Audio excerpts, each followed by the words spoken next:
What's up? What's up? What's up, Kane Nation? We back in the building for another great episode of Canes Talk Live on the Coach Me Coach podcast on the Coach Hayes Football YouTube channel. And it's your boy, Coach Hayes. And we ready to rock and roll. You see the thumbnail, man. And let me just tell y'all something straight up, straight down. One thing for certain and two things for sure. Them boys last night got me fired up, man. They got me fired up. See, I take coaching. You understand? I understand what coaching is all about.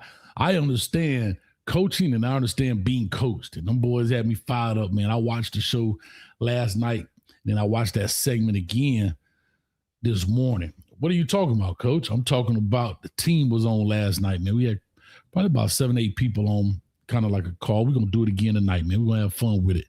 We're 44 days away right now. You understand? And, you know, they were giving me a lot of suggestions about content on the show, how I could do things, how I can make this better. Because that's really what I always strive for. How can I make this experience better? How can I convey the information that I have here to you guys, to your ears, if that makes sense? And that's where I am with it right now. And, you know, we've done quite a few debates on this show. I've debated, especially when I was doing some Colorado segments, debated a lot of those guys. Shout out to even the Chico. And then we had the Prime debate. I had In the Kitchen. Shout out to Kangaroo Black and them boys. I whooped up on them a little bit. Piano Man and so forth. But I do enjoy those shows. But I got fired up last night, man. Like when I say I don't think I went to bed at almost 4 o'clock. It was almost 4 or 5 o'clock before I went to bed. Because I was like, you got to get back on your grind, Coach. Huh? You can't outwork me. Like Ray Lewis said, you might be better, but you ain't going to outwork me. You ain't going to outwork me. Now, that's for sure. You ain't going to outwork me.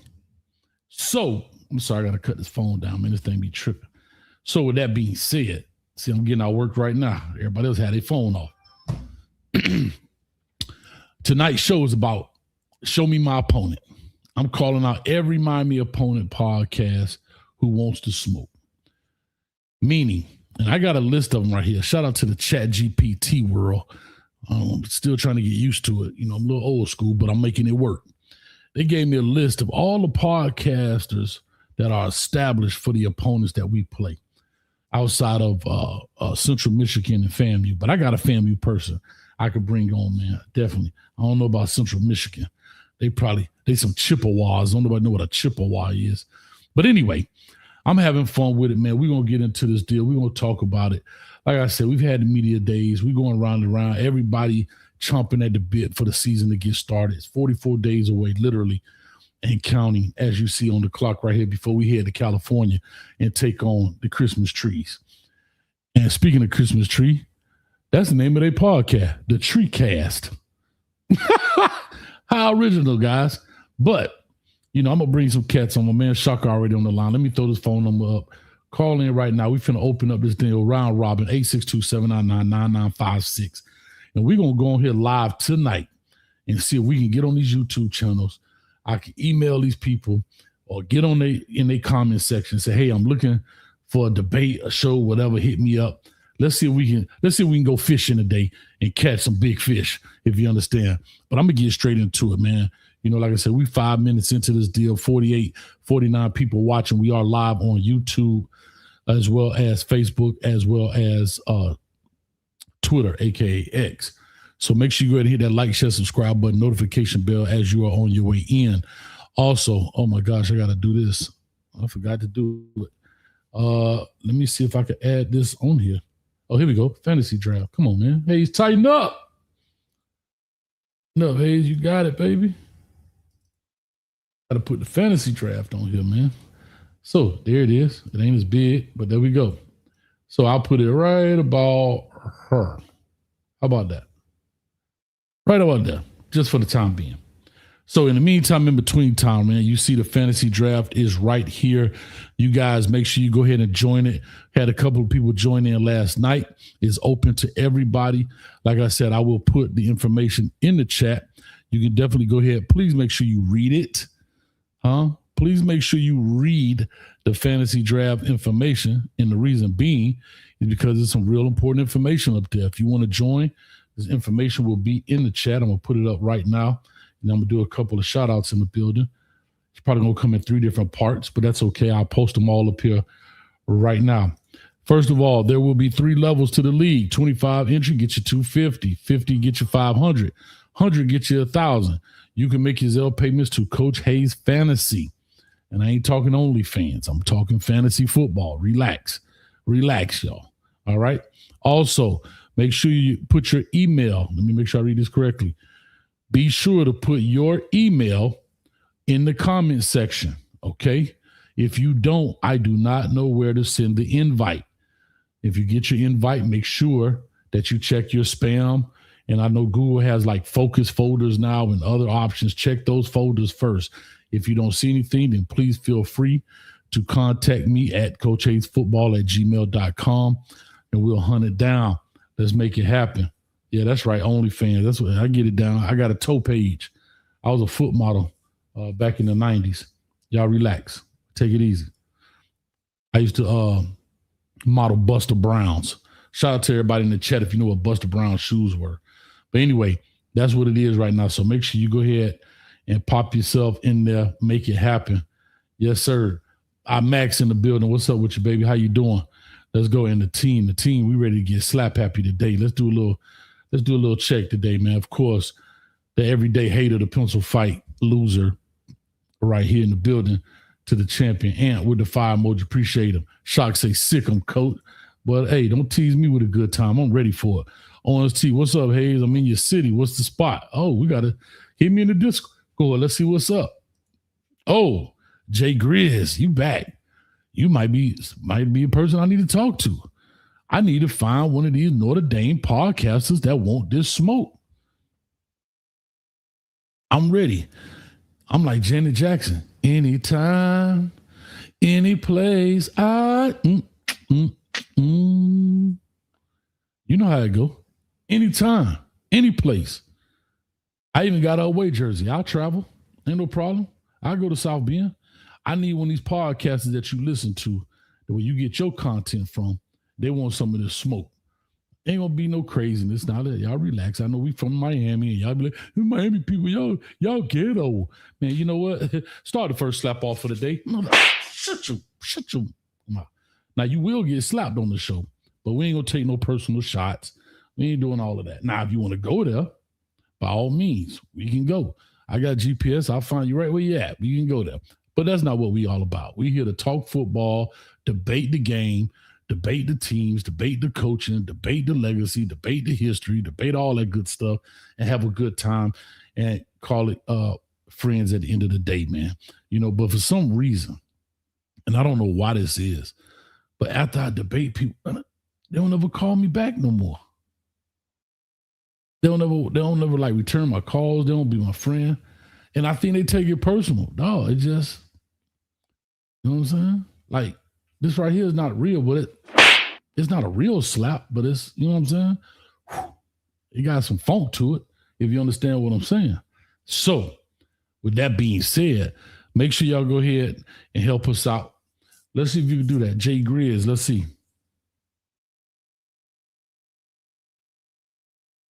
You right, Jay Grizz. I'm too old to be out there fighting. I ain't got it in me. I ain't got to win. You understand me? You right. But I can talk you to death. So get one of them people to get on this thing and talk. Matter of fact, they got a Notre Dame Irish breakdown and blue and gold illustrated. Who are those people? But we'll go through those here in a second. But like I said, go ahead and call in 862-799-9956. Let's make it happen. Money Making Mitch, what's up? Vibing with Coach. Appreciate it for the $199. Thank you so much. I think it's the same Mitch. If you in the fantasy, did you accept the invite? I need to make sure you accepted that invite now because we gave it to you. You want it, but we got to make sure you in the building. Let's see if you are in the building for it. Let me make sure.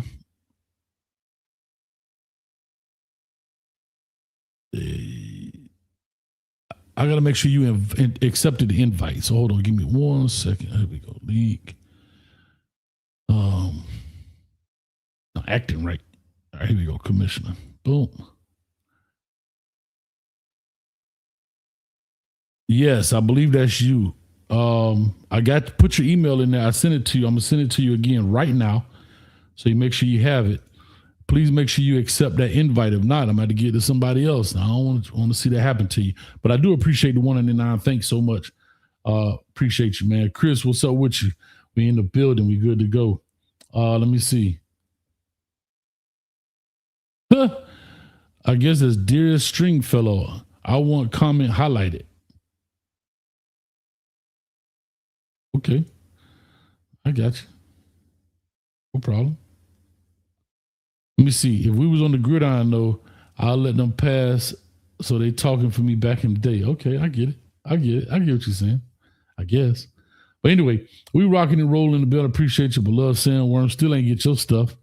Thought I was going to get yours, but didn't get it. We'll be interested to see which one of these weak teams Miami winds up losing to. You know what? Slap yourself, because you mother about tired of you and your stuff too, beloved Sandworm. You come here all day trolling. I'm going to show you what trolling look like. But anyway, let's get this thing rocking, man. We got Shaka in the building. Talk to me, Shaka. What's up, baby? What's up with you, coach? You can hear me? I'm good, man. I'm in here. Hey, I am slap happy. And I want to say, Shaka, I appreciate you, dog. Thank you for yesterday. Coach needed that. I needed that swift kick in the behind. Let's get that thing going, man. I was up to 4 o'clock this morning, crossing T's and dotting I's, literally. Bop, bop, giving them out. What's up? No worries, coach. I didn't realize I kicked you. No, I'm just chopping it up with you, man. You know, I guess the conversation was kind of organic, just kind of went organically or whatever. We just ended up where we ended up at. But as far as this topic you got today, I don't really know how much help I could give you because it probably take you a little while to get one of them boys to finally come on with you. You know, it's gonna take a little while to get out. You got to stay on them though, coach. Man, all we got to do. Kind of like what Kelly mentioned yesterday with that whole topic about your show growing. One thing, after I had spoke to you, he ended up saying, you know, it's just a matter of being consistent. I think it's the same thing with getting to these other folks with these chats. You got to stay on their neck for a while. They'll eventually, you know, you'll shame them into showing up eventually. Mm-hmm. Kind of like how Kangaroo Black eventually showed up. Eventually, it'll get out there and they'll come see. You know what I'm saying? They're going to be forced to come see you. 100%. So, I'm in here right now. Since you in here, I'm in here right now. I'm trying to find me a victim. Let's see. I got one on the stage right now. It said ChatGPT said the tree cast, right? And let's see what they're talking about. Let me see. Just don't see them being not getting relegated. Oh my bad. What have you got for 18th? Oh God, this is a controversial one. That sounds like the other football. That sounds like soccer. Man, get that crap out of here. Somebody slap these fools. Oh, I hate this stuff. Hey, I was going to tell you, coach. It's a difference now. Well, I can't tell you what to do, but you don't necessarily want no response from just a bunch of fans that's trolling. You definitely want the real go-to guys that's actually on the shows, you know what I'm saying? That's your equivalent. Not no beloved sandworms up here talking about Michigan football and these Alabama fans. You want to definitely get, you know, the equivalent of Kangaroo Black for other teams or whatever. Not just, you know, casual fans up here trolling you or whatever. Cause yeah. Well, I think I found official people. Hold on, I think I found one. It's called the Cardinal Canopy Podcast, episode 2.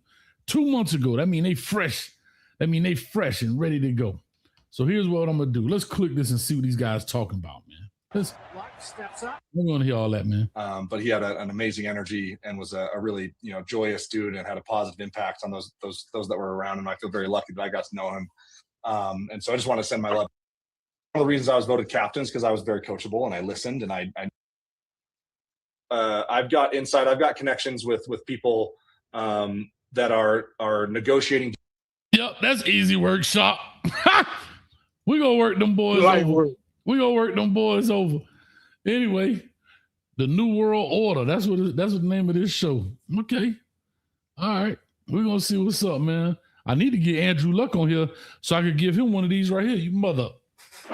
Punk mother. Anyway. That's a good acronym for how these Canes taking over. It is the New World Order. Yeah, we got the wrong squad. Yeah, I need to see what's up, man. Yeah, they just got the wrong squad. There's a new world order in college football. Bro, they don't even have a podcast. I'm trying to find somebody that's talking about. Let me see. Nah. That's gonna be light work, but we'll find somebody, man. We'll make it happen. Oh, I got my man Chris on here. Chris, what's up with you, baby? Talk to us. You on the line with Shaka? Yo, what up, Shock? What up, Coach? What's up, y'all? What's good? Good, baby. Good. Just cool, man. Look, man. I ain't look. Listen, who wants smoke? I'm ready for it. I tell you. Who wants smoke? Who wants smoke? Who wants smoke? I want to know who wants smoke. So all I want to know. Nah. Listen. Check the temperature, see what it is. They want smoke. I want smoke. Damn it, I want smoke.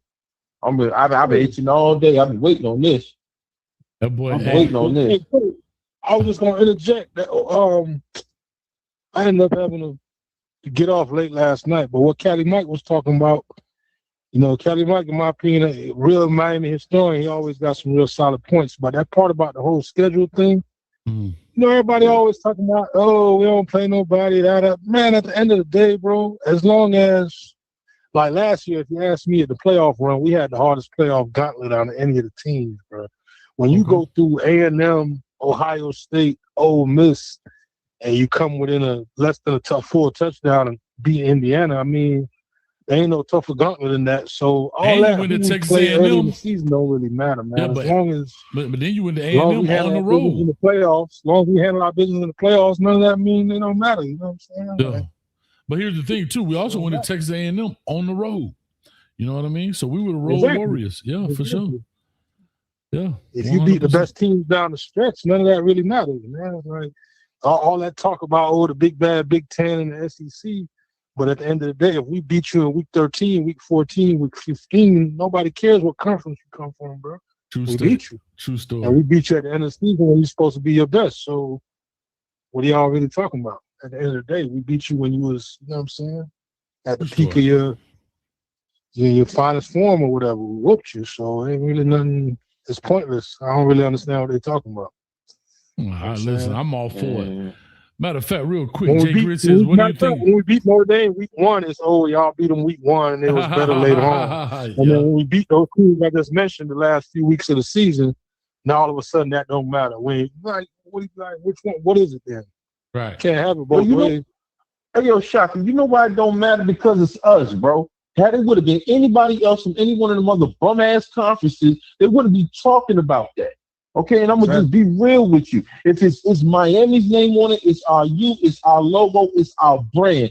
Everything else, when it's somebody else doing it, let it would have been Penn State, let it would have been LSU, USC, anybody else. Oh, it wouldn't have been no problem if they would have went ahead and did what we did in the playoffs. But because it's us, we always got to sit here, as Coach would say, we already 7 points down before we even start the game.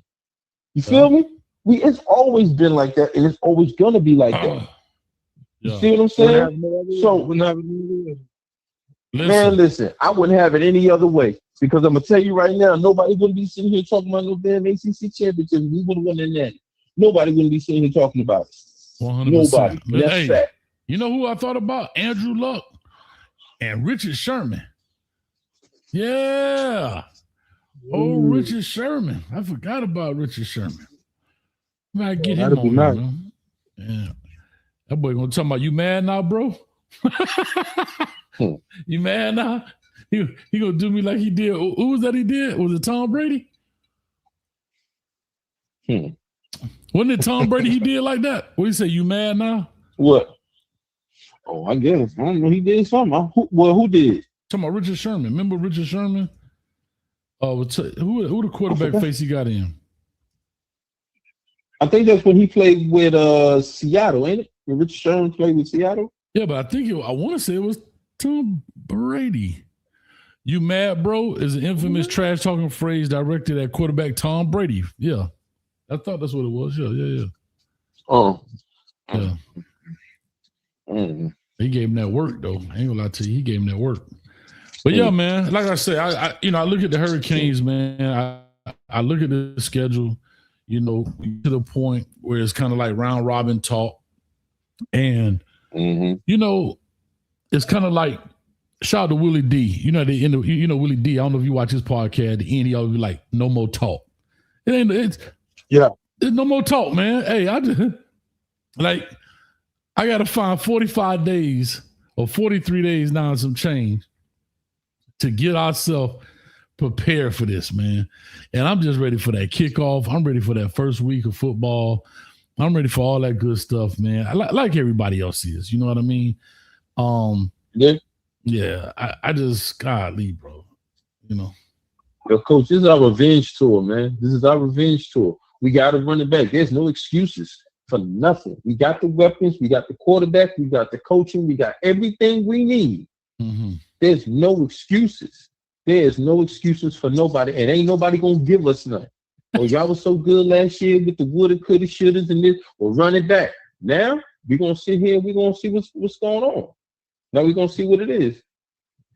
Man, we're going to. Oh, Coach, and that's all part of what we talked about last night, too, Coach. I thought about it. Remember we was chopping it up about whatever, you broadening the topics or whatever, or whether you stick to the Canes and the WREs and all that. Right. You said sometimes you don't want to pigeonhole yourself and everything, and you want to do different stuff because you love ball. It just occurred to me, you know what I'm saying? You said that it just so happened you built up a following because early on y'all did a lot of Cane stuff or whatever. But it just so happens that coincides with the Canes resurgence, bro. True. So with you doing that early on, it just so happens that what you did with the Canes, now pretty much whether they want to admit it or not, the Canes are talking college football. Whether it's us that love them or the people who hate them, but one way or another, everybody has an opinion. Like you got to pay attention to the Canes, sure. Whether you love them or you hate them. One way, they the hot topic. So.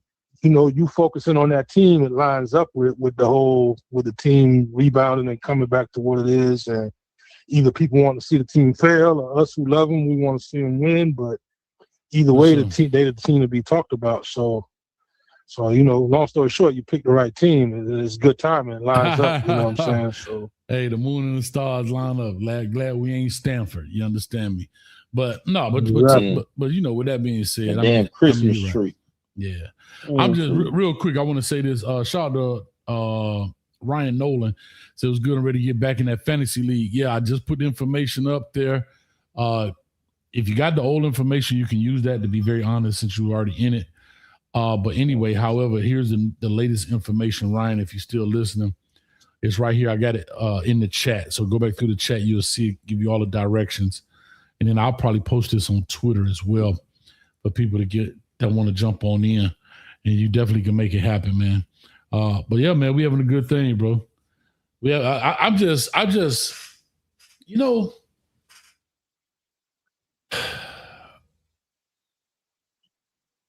it's great to be a Miami Hurricane, if you understand me.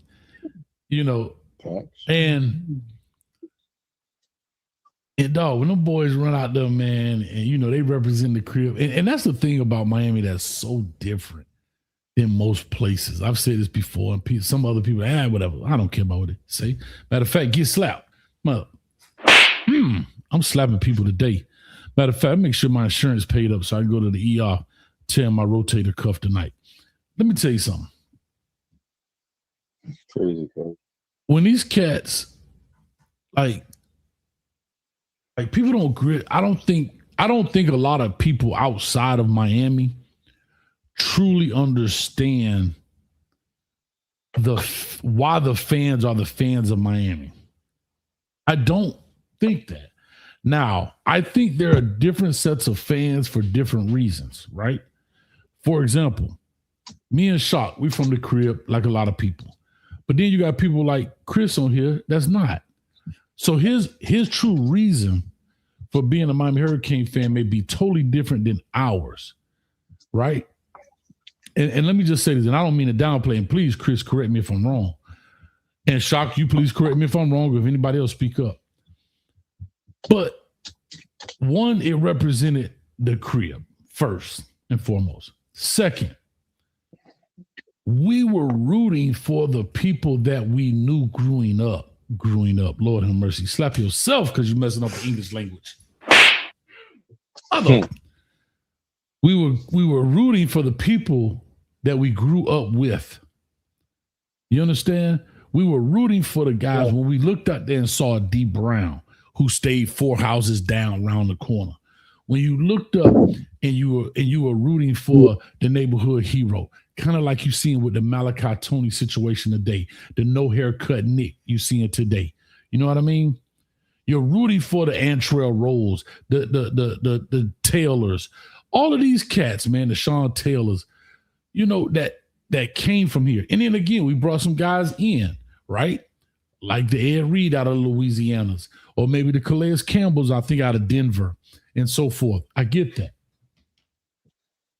But our fandom and our wanting this program to be good was the byproduct of cheering for our friends and our neighborhood. And when those guys came back and they had the Miami Starter jackets on and being part of that legacy, and this is not just South Florida. I mean, even the Ray Lewis's in Central Florida, you know, I think with the Lakeland Kathleen or whatever, but those kind of people, my fandom was for that. Representing the crib, one, great. Right. And then the Dolphins weren't doing too good. You know, well, they were kind of in the 84 when they went, but you know how that goes. But anyway, I don't have to say that anymore. And then the crib, man. The Canes, and then they were the epitome of Miami. People didn't understand it. And it's like that today.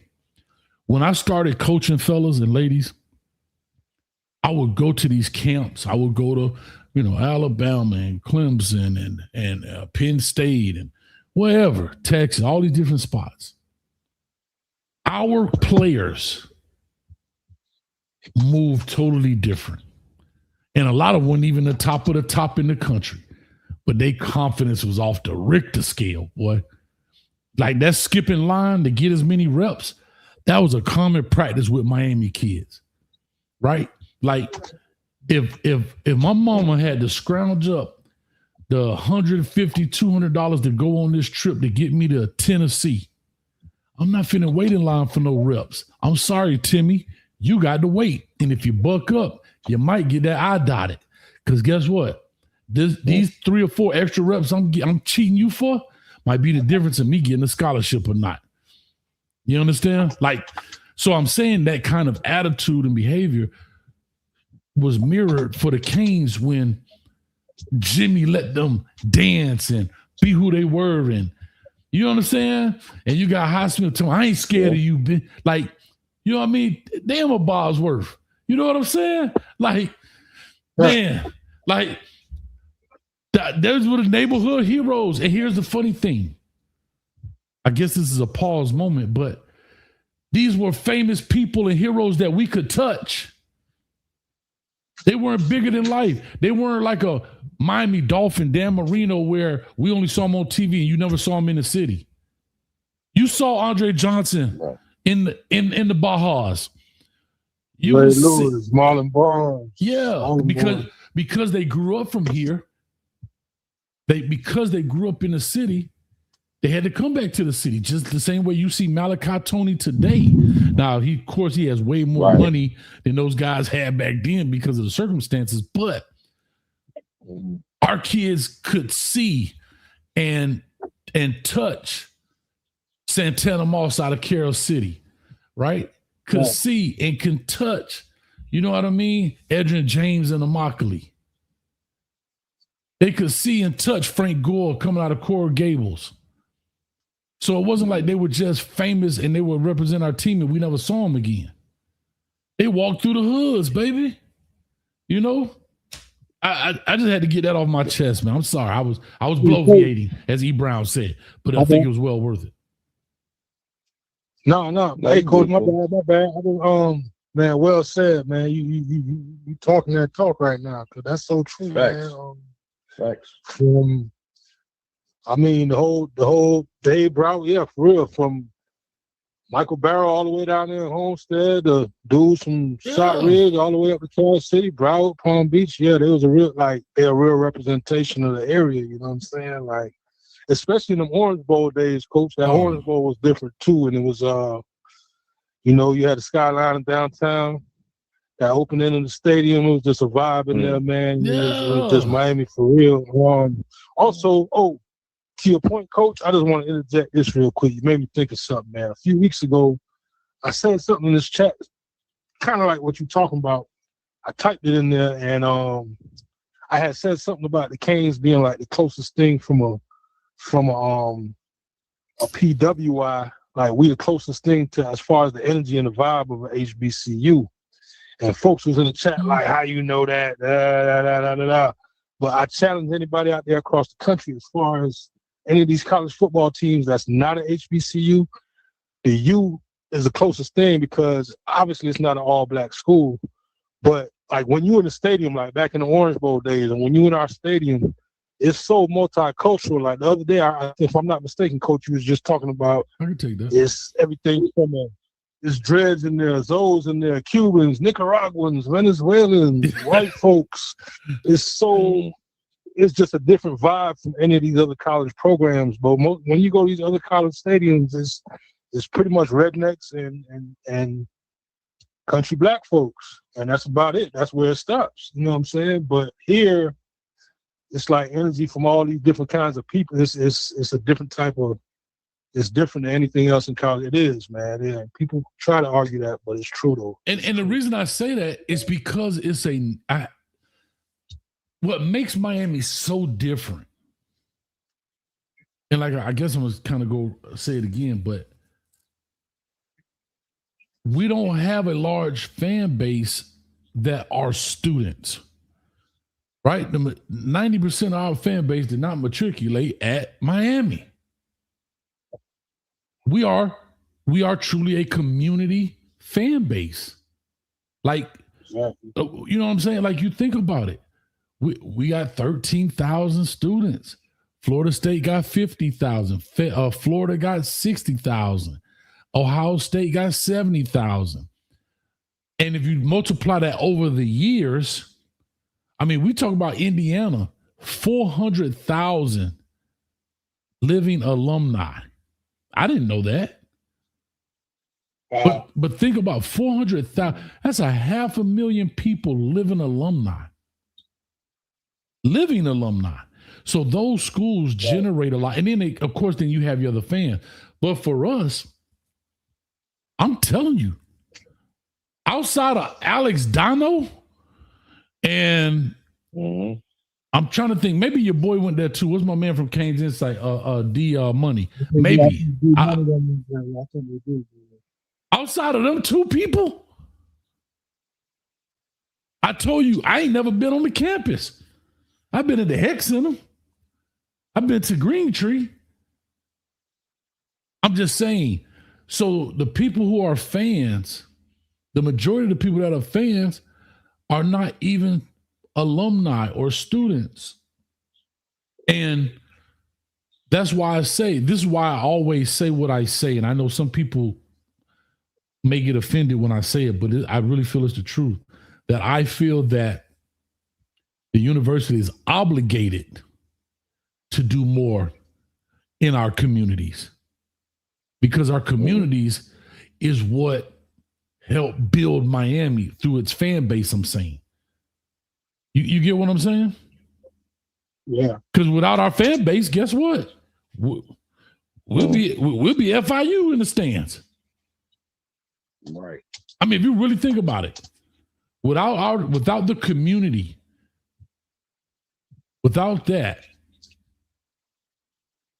what does the fan base look like? Right. Non-existent. Yeah. Yeah, that's a fact. So yeah. I just thought that was interesting what you was touching on, Coach. That's all. Let me see if I can find this right now. Look at this. University of Miami has a network of over 210,000 living alumni globally. Globally now, because remember, we got a lot of international students. Anyway. All right. It just took my point. The spread across all 50 states and 174 countries. Now, I know these other schools got international students as well. Don't get me wrong. However, we got 50% of what Indiana has. 50%. Right. And probably a much larger international student presence too. I'm sure they got some, but not in the numbers Not that like we how got. Miami is. Right. Yeah. Yeah, they ain't got that. Look at this. Listen to this. Florida State has an alumni base of 420,000 living graduates. Of this total, approximately 257,000 live and work in the state of Florida. They got more than us just living in Florida. We got 210 across all 50 states and internationally. See what I'm saying? Like, we got to let me see what University of Florida is. University of Florida has 525,000 living alumni and 302,000 hold undergraduate degrees. Bro, come on now. Hey, Coach, I know UCF, they got a big alumni too. Oh, yeah. And they young, though. They got a huge alumni. I don't know how many they got. I think you looked it up or we talked about it. No, not we, but you talked about it. I think a couple shows ago. I forgot how much UCF had as far as their alumni, but I know Florida State got a lot of people. Florida got a lot. UCF got a lot of people. Who else? I think USF got a good amount too. But Miami, they don't have them because they're private. Bro, UCF, you know what I'm saying? They don't have a big. Right. They don't have a big. You know what I'm saying? And that's the crazy part about it. The one out of all those schools with us, one of the smallest ones, other than FIU, we're one of the smallest ones. FIU bigger than us. Dominant. FIU, the third largest school FIU is the third largest school in the nation. Yeah. See? Yeah, FIU loaded, bro. Well, I'm talking about from alumni, I'm saying. And yet, but yet and still, you got all of these alumni and everything else, but we're the most dominant. Mm-hmm. Little old Miami from Coral Gables, right there. 1,200 students, $68,000 a year for tuition. Mm-hmm. And the only other school that has a top medical field, not to cut the conversation, but one of the other ones in the state of Florida that has a top medical field is the University of Florida. Mm-hmm. Because a lot of people, when I lived in Pensacola, a lot of people, when they worked at the hospital, a lot of them had degrees from the University of Florida, doctors and stuff like that. They had some that was from the University of Miami, but Florida's up there too. Yeah, no lie, no troll, for real. No, 100%. They up there too. Y'all do me a favor, y'all call on in 862-799-9956. Let's chop it up. I'm looking for somebody to slap, man. I'm trying to find an opponent. I'm trying to find. Ain't nobody trying to do that, Coach. Ain't nobody trying to do that, man. You gonna have to set up something. You have to set up something, man. You got to set up something like that powwow that you did with Piano Man and all of them. That was great. That was great. Yeah, they were willing. You see what I'm saying? Yeah, but they were willing participants to get whooped. You know what I'm saying? Shout out to Right. But the thing is that you got to strike, as you would say, you got to strike lightning in a bottle twice. Yeah. Who's gonna be willing to take that ass whooping? Who's gonna be willing to take that? I don't know, man. But here's what I will say. Yeah, but here's what I will say. Like when I look at like the reason I brought up all that I brought up was because I wanted to say what we're starting to see, and I'm really loving this part, is the Malachi, Tony. I think with whoever's on his team, they're doing a great job with the marketing part of it. I think he's got one of them book bags with like the little shark mouth now. I don't know what they're called, but I see the kids all the time with those book bags, and now he's got his own. I think that's awesome. You see No Cut Nick, shout out to Nick Lanier, has done a great job on his own branding.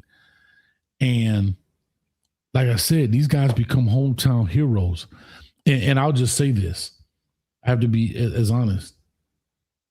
Even as fans and football folks and even our players, they don't get starstruck. You know why they don't get starstruck? Because they see them all the time. I'm not talking about because they see them on South Beach. they see them right there in their own neighborhoods, right? Think about it. I mean, Uncle Luke Skywalker, don't stop giddy coaching high school football. Was coaching Little League over there at Liberty City Auckland. I'm just saying, it's nothing. Trick Daddy used to come to practice and stuff. I done seen him over there when I was at Flanagan come out to the practice. I'm just saying, it's nothing to see our neighborhood people who we consider famous and all of that stuff, just any and everywhere. And it's not a big deal. Luke, what's up, baby? Hey, what's up, man? What's going on? Trick, what's happening? What's up, man? JT Money, Poison Clan. I remember the boy used to rap in the flea market, just freestyle in front of the flea. I think that thing a Ross now. But anyway, I'm just saying. Miami has a special place, and I have to say this. I don't know if I've done this yet. I don't have no reason not to, but y'all say I don't do it, so here we go. Mario Cristobal, I'm giving you your flowers for one, forcing the University of Miami to catch up to the times, and two, bringing this thing, making this feeling come back of what it used to be. We may not be there yet on the scoreboard and in the record books and in the history books yet, but the feeling is coming back. I gotta say, only thing I'm waiting for now, I'm waiting for some free tickets from Burger King, dog. That's all I need, and we'll be full circle. If you understand me, we'll be full circle. Am I right, Shaka? Am I right? Remember that? If I could just get some free tickets with a purchase of a Whopper and a large fry, Coach will be full circle. That's all. I think NIL might have made that obsolete, Coach. They ain't doing that no more. It's too. They got to pay these kids' salaries, man. Hey, that's all I need, and I'll be full circle. First of all, if you go find a Burger King, bro, I'll pass 5 McDonald's. I'll pass 5 McDonald's before I see a Burger King. Oh man, I got a special one on there. Shout out to Chris Brown says, Coach Rick Ross, bro. Ross, it ain't nothing to see him. I think Ross is a little bit big. He live in Atlanta now. You don't see him as much, and I understand that. I mean, I totally get that piece. But I'm saying there's nothing to see. Ball greasy. These may not be ultra stars to y'all, but to our kids, they grew up on Ball Greasy. They grew up on the local rappers that made it, that had some hits. Pitbull, Flo Rida got an Optimus program. He out there. He an international star. He out there, you know what I mean, with his own Optimus, what we call Optimus. What do they call it now? Pop Warner program. I'm just saying that, like, that's the kind of love you see out of the Carol cities and so forth, man. But man, much love. But nowadays, in this day, Coach, a lot of them out of town stars got places down here too. Drake and all these dudes. Everybody got a place down here. Yeah, but I'm just talking about. But I'm talking about guys that grew up with these folks and never really abandoned it. Like, didn't just you know what I mean? You just see that kind of stuff, man. Shout out to Ball Greasy. Can I say something? I might be late as the day is long.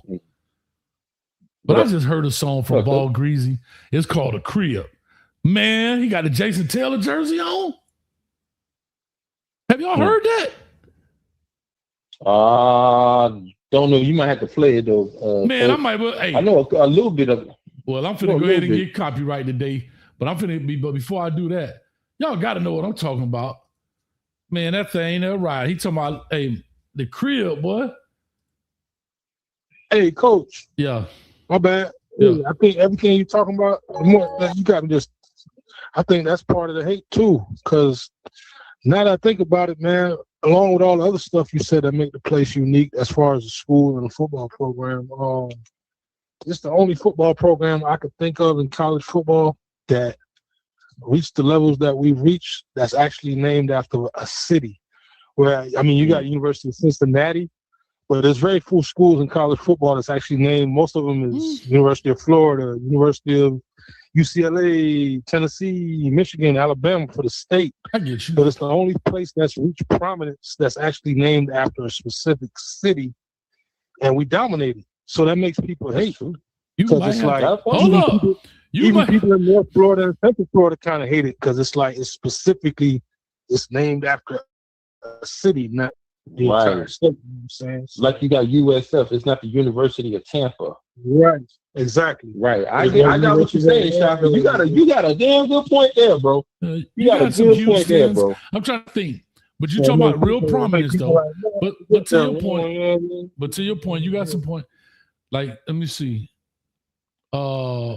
Houston. But you talking about major program. I get what you're saying. No, I get what you're saying. None of them have won natties like we have, though. They haven't been brands like that. I get where you're coming from. There's a couple of schools like that, but Memphis, you got Memphis. Oh no, Cincinnati. But those were the smaller programs that came after, right? Because I guess I'm only assuming this. I don't know this to be factual, but most of these universities started and they were the University of Tennessee, and then you had Tennessee State. Like we got Florida, and then you have Florida State. You know, Georgia, and then you got Georgia State. So Michigan State. Kansas State. Texas State. Okay, I see what you. Okay, it's a unique thing, you know. Kind of unique. Louisville, Boston College. Okay. All right. I guess I forgot Louisville. Louisville is one. But we still talking. I mean, we're gonna have those, but I hear what you're saying. I hear you. Let me do this right quick, man. But we the only one that became as dominant as we are. Even those schools you named, they never reached the heights that Miami did. 100. Listen, boy, this song right here, I'm finna get copyright again. It is what it is. But I might be late. I don't know how old this song is. Oh, it's only a year old. All right, no wonder. Bro, I'm joking right now. We're going to take this moment, this music pause for the calls break. And then when I bring it in, boy, I know this dude going to bring that fire, boy. Hey, y'all check this Ball Greasy out. Ball Greasy, if you see this, whoever your team is, tell them, man, don't copyright me, man. God dang, man.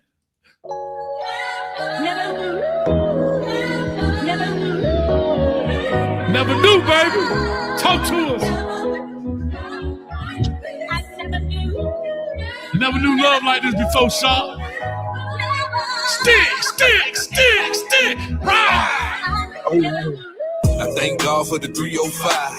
364, bitch, we live. They counted my city, my home. 5 in the jukin' and in my soul. I'm from the bottom of the map. If you slip down here, it's a wrap. My city multi-culture.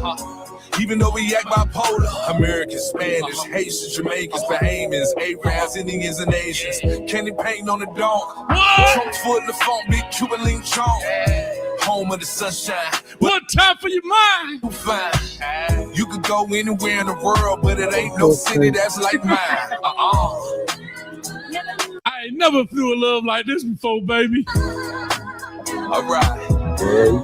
And that boy rocking the Sean Taylor jersey one time. Hey, for y'all boys in the back, if you ain't sipping and tipping, you got to start dipping, dog. Send them to the stage. I celebrate my dog birthday like it's my birthday. It's my dog birthday.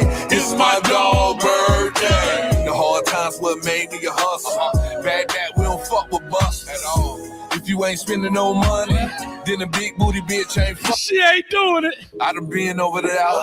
It's cool, but it's love over here. I leave, but I come right back to the crib where it's comfy at. Cause they don't cook food like us. No, sir. And they don't rock drip like us. And they don't I need a beef patty right now. shut down now us. Nah. Yes, sir. I never knew love like this before. If I always said if I ever wasn't from New York, bro, or whatever the case is, if I ain't grew up in New York, I would want to be from the crib. I would want to be from Dade County. Bro, let me tell you something. I want to be from there. Let me say this before I bring my man on. See, this the kind of stuff right here, man, where people represent. They got the Miami gear on. This is why I'm saying Miami. Come on now. Y'all got to do the community better. We represent y'all, boy. Every rapper, every musician I know that's come out of Miami has represented the Miami Hurricanes in their music videos at some form or fashion. Facts. Think about it. Name another college. I ain't talking about the Yankee hat. I ain't talking about the Dodger hat, the Sox hat that NWA wore. Name another college that gets represented as much. I even saw a Chris Brown video where dude was dancing, had a Miami. Name another college that get the same publicity through celebrities, not the Jay-Z Yankee fitted, not the LA Dodger hat, not the Sox hat. Come on, dog. Anyway, I was feeling good right there. But anyway, y'all do me a favor, man. I'm about to bring in this dude right here because this is my man's right here. We've been riding. We riding dirty, literally. Literally riding dirty. We go hard in the paint. Y'all clap it up for my man. I say, clap it up for my man. Yo.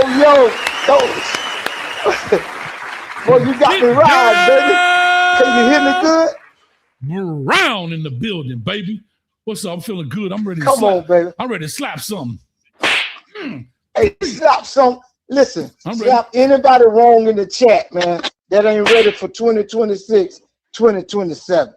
Mm-hmm. Oh, hold on. Who is this in the chat? This Cuzzo? Just get down. Get down. The one and only Get Down, Brian. Yes, sir. Oh, man. You gonna love what I got for you, Get Down. You gonna love, brother. You gonna love it. Let him preach. Man, preacher. I'm ready to slap somebody. I'm ready for the season. Brother. Let me tell you what happened to me. I went ahead and I was sitting up here.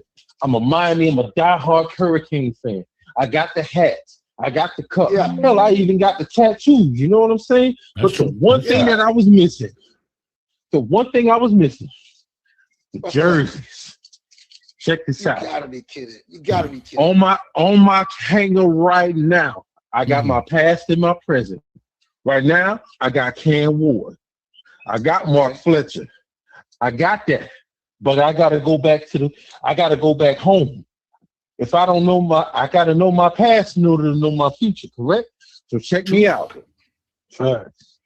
Antrell Roll, Rose Bowl. Okay. A6. Okay. Okay. Legendary. Devin Hester. Legendary. 2003. Yes, sir. Mm-hmm. Oh, trust me. It gets worse. It gets better, I should say. Jerome Brown. Come on.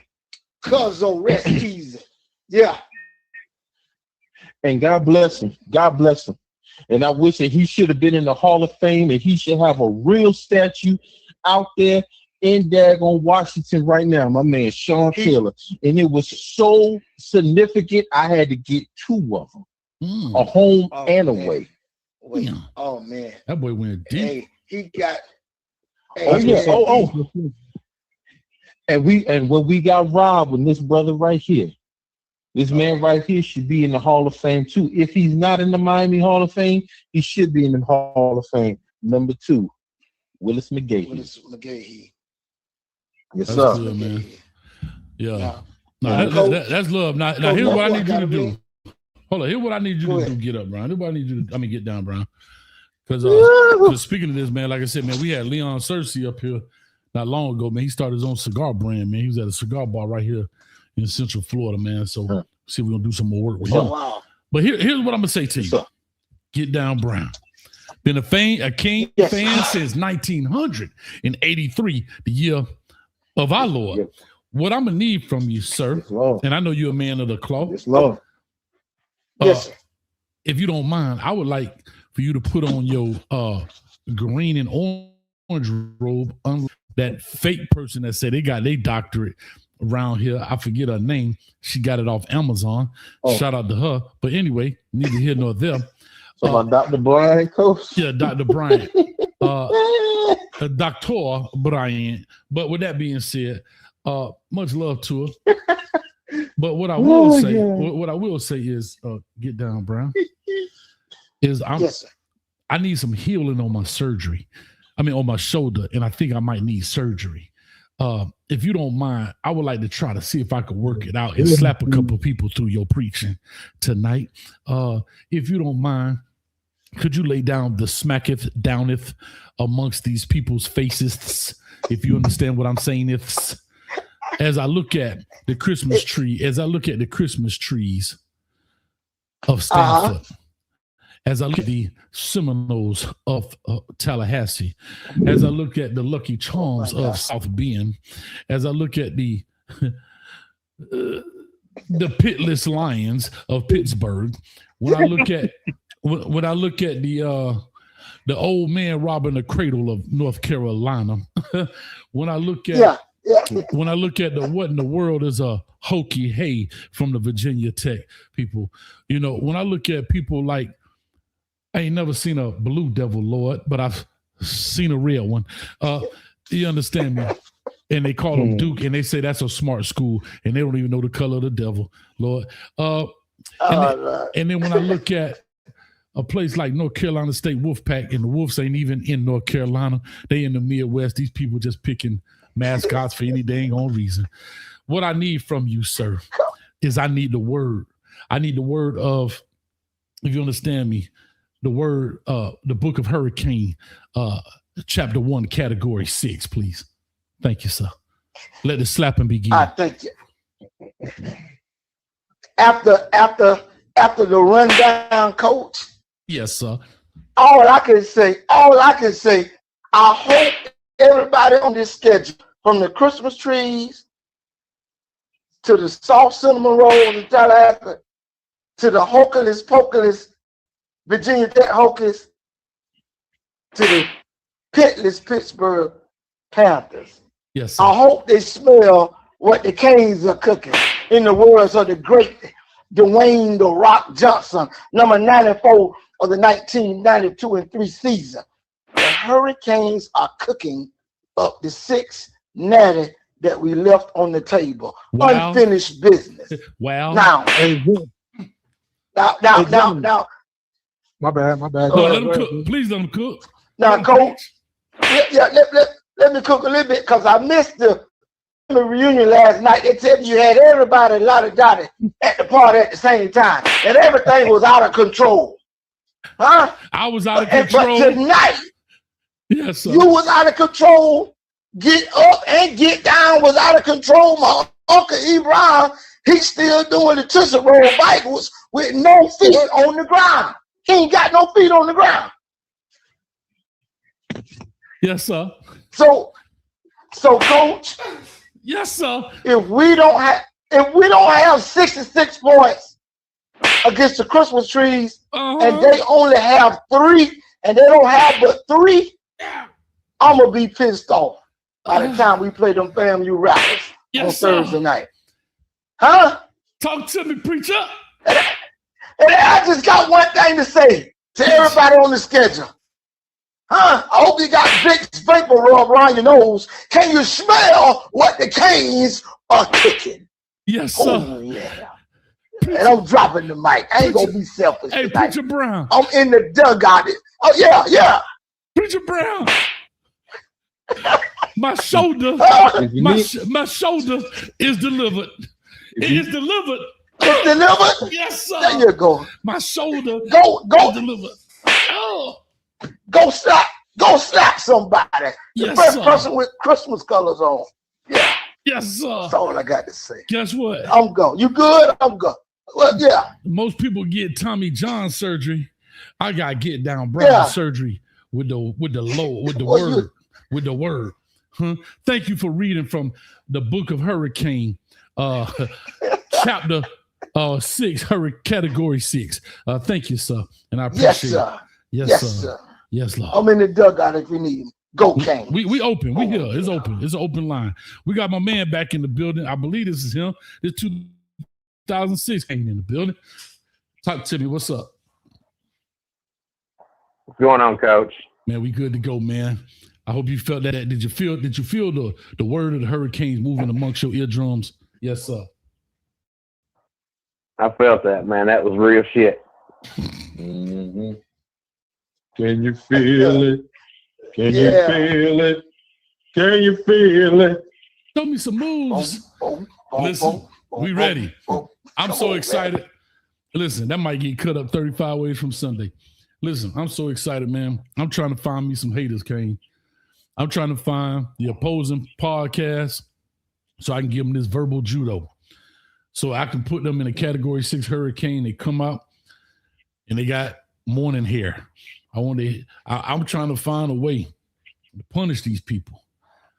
So at the end, I can eulogize them.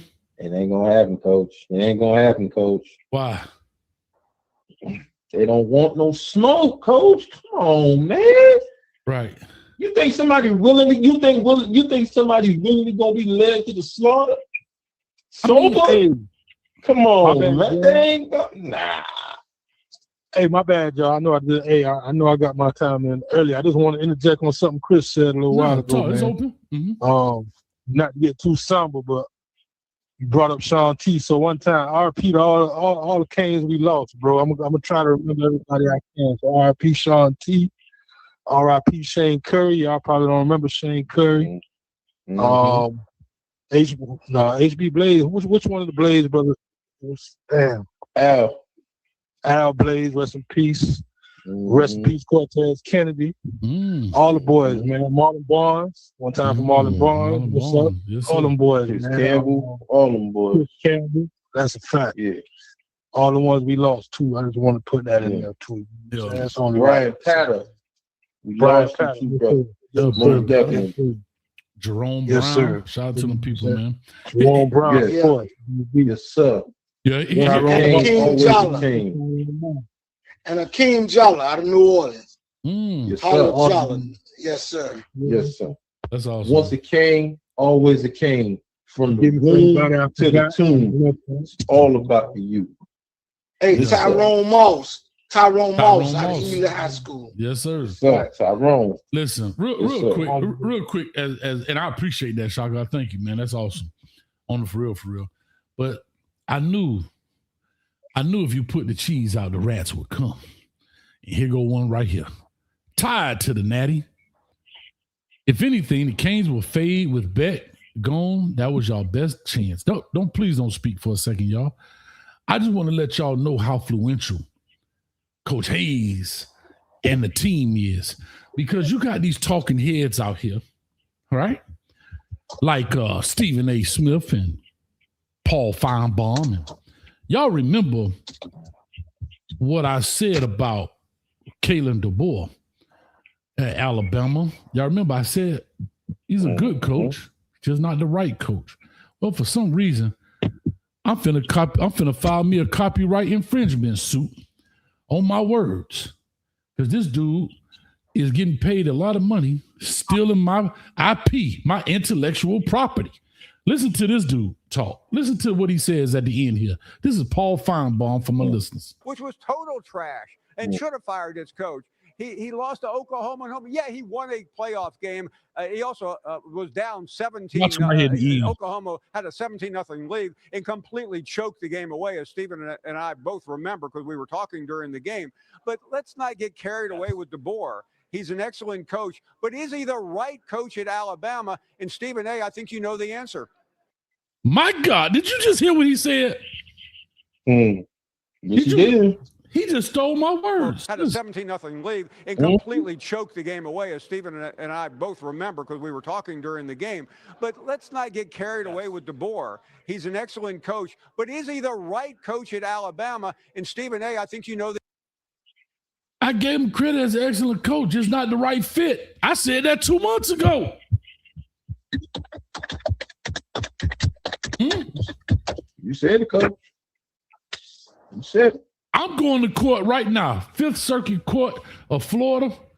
Somebody going to have to come see me. Judge Wapner, Judge Abnett, Judge Joe Brown. Somebody going to have to pay me some money because I ain't with it. Y'all ain't going to take my words and then go on national TV and make them act like they're your words. I don't want to hear it.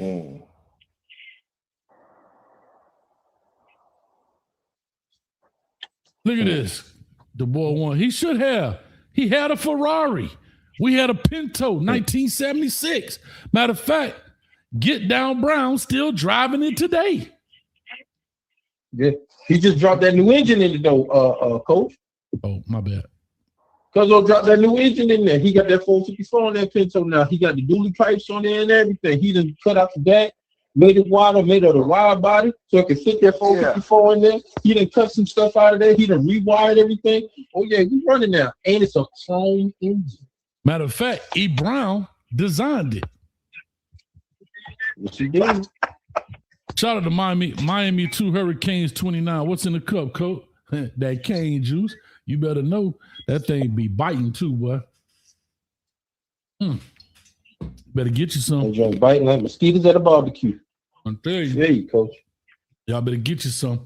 But anyway, like I said, man, we in here just chopping it up, having a good time, man. 43 and some change away from 44 days, basically. And I'm just super excited, man.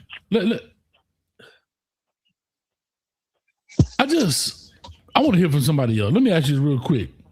2006 Kane, what can I call you, man? Just call you 2006 Kane? What do I call you? That's fine. All right, that's a long name. 2006 Canes. What's your thoughts, man? Or just on this season? It don't matter. You just go by JD. I go by JD in real life, so. Okay, so JD. I like that. If you understand. JD in the building.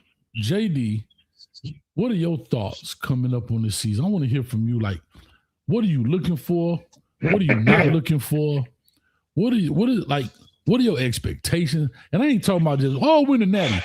I need some down deep thought. Like this is the JD podcast right now. Basically, win the games you're supposed to win. No more special teams errors. Come out the gate every game, punch the other team in the mouth. Get them down. Don't let them back up. Everybody that you're supposed to beat them by at least 35. There's no reason we shouldn't be dropping 50 on Stanford, or North Carolina, Wake Forest. Those teams can't hang with us. They don't have the depth. They don't have the talent. They don't. And also, we got really deep running back room. We got a really deep wide receiver room. Do those guys all start crying, wanting the ball? Can we spread the ball around enough to keep everybody happy? Or are you going to have a team like one team that just play to win? They didn't care who got the ball. They didn't care who scored. They just wanted to win it. Okay. They felt like they got shafted the year before, putting Florida State in, and they did. That's all what it is. Yeah. And that team came out on a mission. Well, this team should come out with a mission too, just a different one. It's like, hey, you were 40 yards away from winning the whole thing. You know you can do it. You got the team. You got a better quarterback. Yeah, I said a better quarterback. In fact, I think he's a lot better. Yeah. You got an even deeper running back room than you had last year when you had Mallory to the mix. Like, who knows? I mean, he may get carries, he may not, but I want to see Gerard Pringle step up and be running back too. That's what I want to see. Be the Thunder to Fletcher's Lightning. Running back too? We know he can do it. We've seen what he can do. Running back too? Yes, sir. Hey. Yeah. I hear you. I ain't saying I ain't forgetting about Jordan Lyle either, because I want to see him do something too. Right. And I know he can, because he won the starting job last year for a reason. That's right. You know, he got banged up. He got pushed down the depth chart. People forgot about him. Okay. Come out with a chip on your shoulder, like I was saying last week. Go out with a chip on your shoulder, something to prove. Run a little bit angrier. Okay. Put your head down and get that extra 2 yards every time. I like it. I'll say another name. Talk to me. that people are not talking about enough. Samorian Wingo. I don't know. I think that's how you say his name. The receiver, yep. Mm-hmm. Go watch the tape. That kid is special. I said it 6 months ago, something like that, and I'm still going to say it now. By game 6, okay, if Wingo puts in the work, okay, I'm listening, and keeps doing what he's doing and getting better, he's going to be getting big time snaps in big games. Okay. I think he's that good. I think he's the kind of guy. I'm not saying he's Malley, but I'm a freshman breakout year. Right. Listen, I want to see what he's got. I just want to see a dude stretch the field. If that's him, God bless him. Let's go. Yep. Let's go. That boy run a nasty slant route, man. I mean, nasty. Go watch it. Okay. I'm here for it. I'm all here for it. Real quick. Let me give Jordan Poole $2 love, man. Appreciate you. Said God's plan, Drake's God plan. I think he was talking about in regards to the video. I didn't see it because I was over there juking so hard the ball greasy. But appreciate you, Jordan Poole, again for the $2, man, in the building. And he was talking about representing the University of Miami in these music videos and so forth. And so I thank you for that, man. Thank you. Now, listen, man. Anybody else got a take on that? Yep. I mean, I mean, he pretty much covered everything that I was gonna say. You know, pretty much nailed it. You know what I'm saying? I mean, just win the game that you're supposed to win. Don't leave nothing to chance for nobody. Do not play with your food.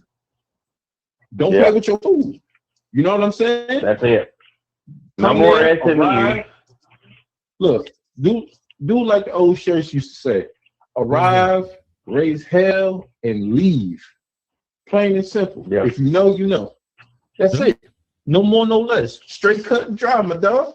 It is. Real. Don't come up there playing and doing all this extra crap. Go up there, beat them, put your second team in, third team in, whatever you got to do. Right. Handle your business.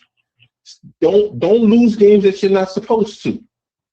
Okay? Don't leave nothing to chance in games that you're not supposed to. That's right. Okay, there's no reason why we should not be either 11-1 or 12-0. There's no reason why.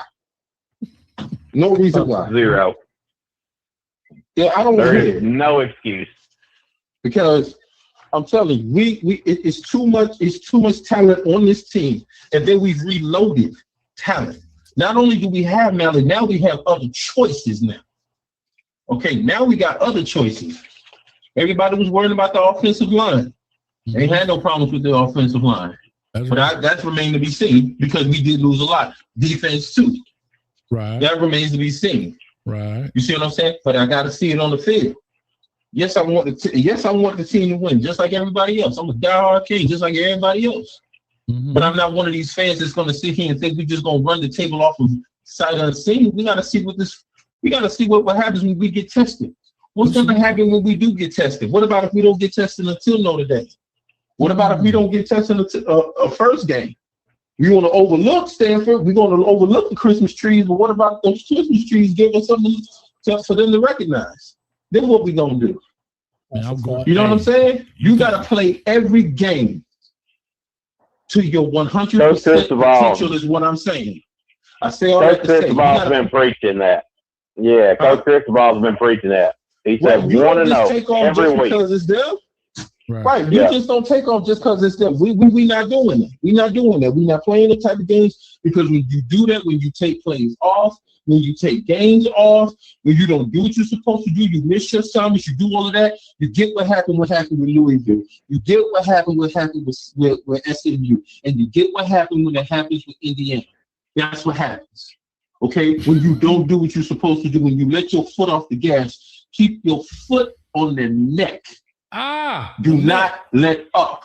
No, don't do Straight it. Like 1-0 every week. That's what Coach Cristobal's been preaching. He's been preaching it the entire offseason. Facts. I don't care what you did last week. I don't care if you beat a team ass 73-0. It's zip this nothing. week. A lot of It's zip this week. That don't carry over to the next week. This game, handle your business. Same intensity, same pressure. Until you get to the playoffs. Don't matter if you drop 50 on somebody. Don't matter if you drop 50 on somebody 1 week. Next week you come out and just lay an egg. 50 on them because you were feeling yourself. Feeling myself. I think we've done that before. We done that plenty of times. We did it for 20 years. Balling. Yeah, we've done it for 20 years. We're tired of that, man. Tired of that. Done it a lot. Yeah. I think this team's built different, dude. I really do. I think this team's just built different. We got to see. I think they understand the vision. Concrete block. I can tell you right now, you can have teams that's built different for every single year, just like trucks and cars.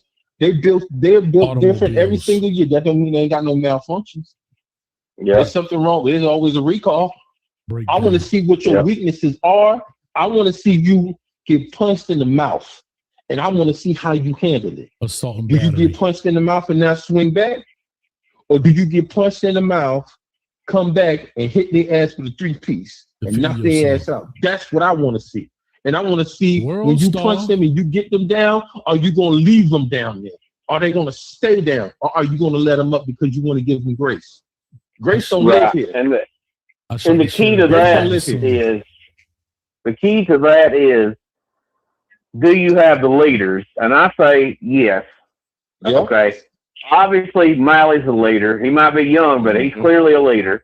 Mo Torre came back for an 8th season. Leading the defense.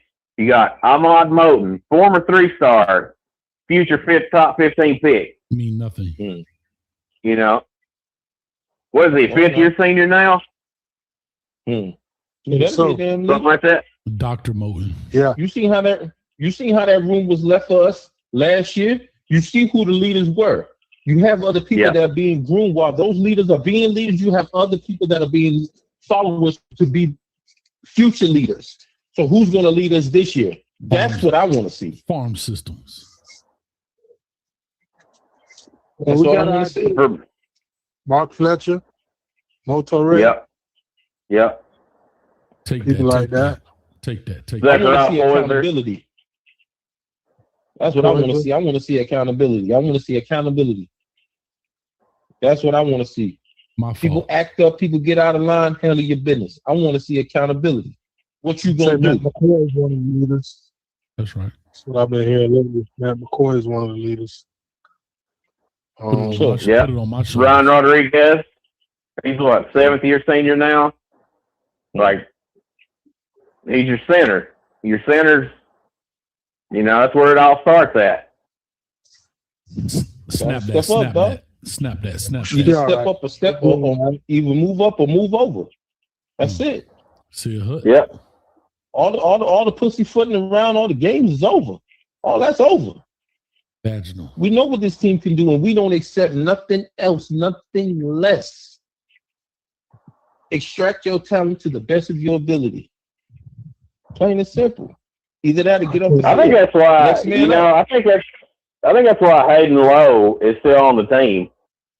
I don't know this because I ain't close to the team. I'm just a dude from the mountains. But just my guess is, I think the leaders of the team got together and been like, "Hey, get your head right, bro. Whatever you got going on, go back home for a day or two." And I'm sure the coach Chris Ball probably had to talk with him too. Probably wasn't nearly as nice. Yeah. But just get your shit together. You're a 5-star for a reason. You were a beast in high school. That don't mean nothing now. Avengers. The guy lining up across from you every day in practice was a 5-star too. Justice League. Now let's see what you got. So that type of competition, it's cliche, but iron does sharpen iron. Right. And you figure out who's going to rise and who's going to just pussy out and run away. Tail between your legs.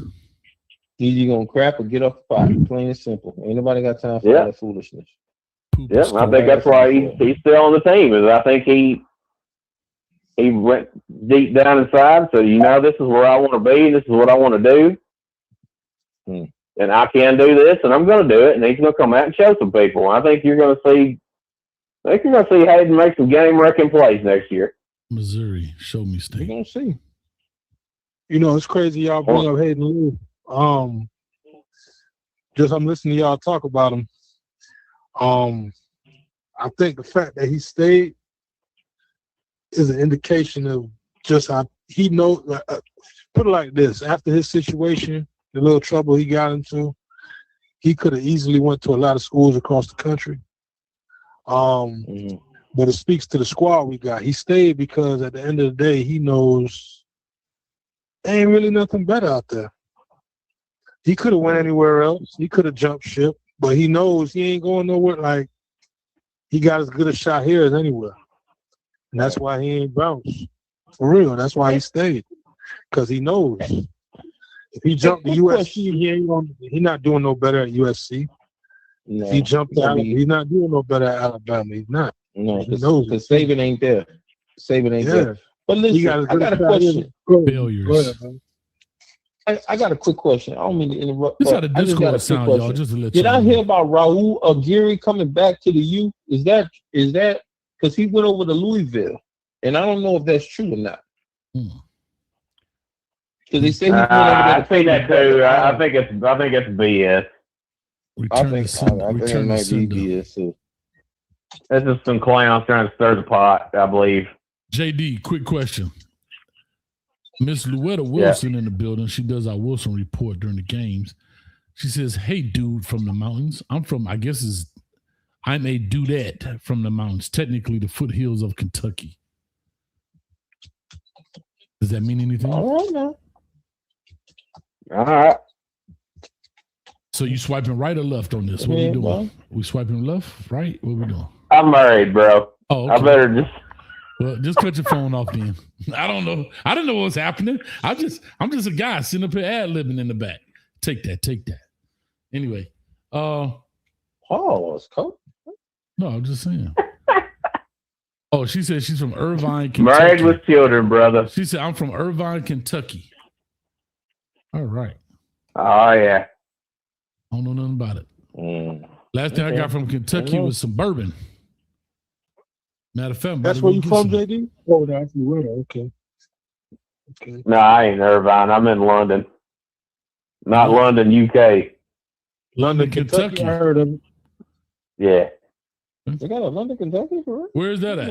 Is that a big town? Is that a big town? Yeah, it's got I-75 runs through it. Oh. But well, I've been through that here. And you didn't know it. And you been a Kane fan, JD? I've been a Canes fan since 2001 when I started watching football. I was 10 years old, man. Okay, got you. I was just going to ask you how that happened. Okay. Damn, you was I guess I was a bit of a I was probably a bandwagon rider at age 10. I ain't even going to lie. No, but ain't nothing wrong. But see, here's the deal. That's why I was saying earlier. I don't know if you caught this show early, but bro, the fact that you was 10 and 01 is crazy. Here's what I'm going to say to you. On a serious note. That's what I was saying earlier about our fan base.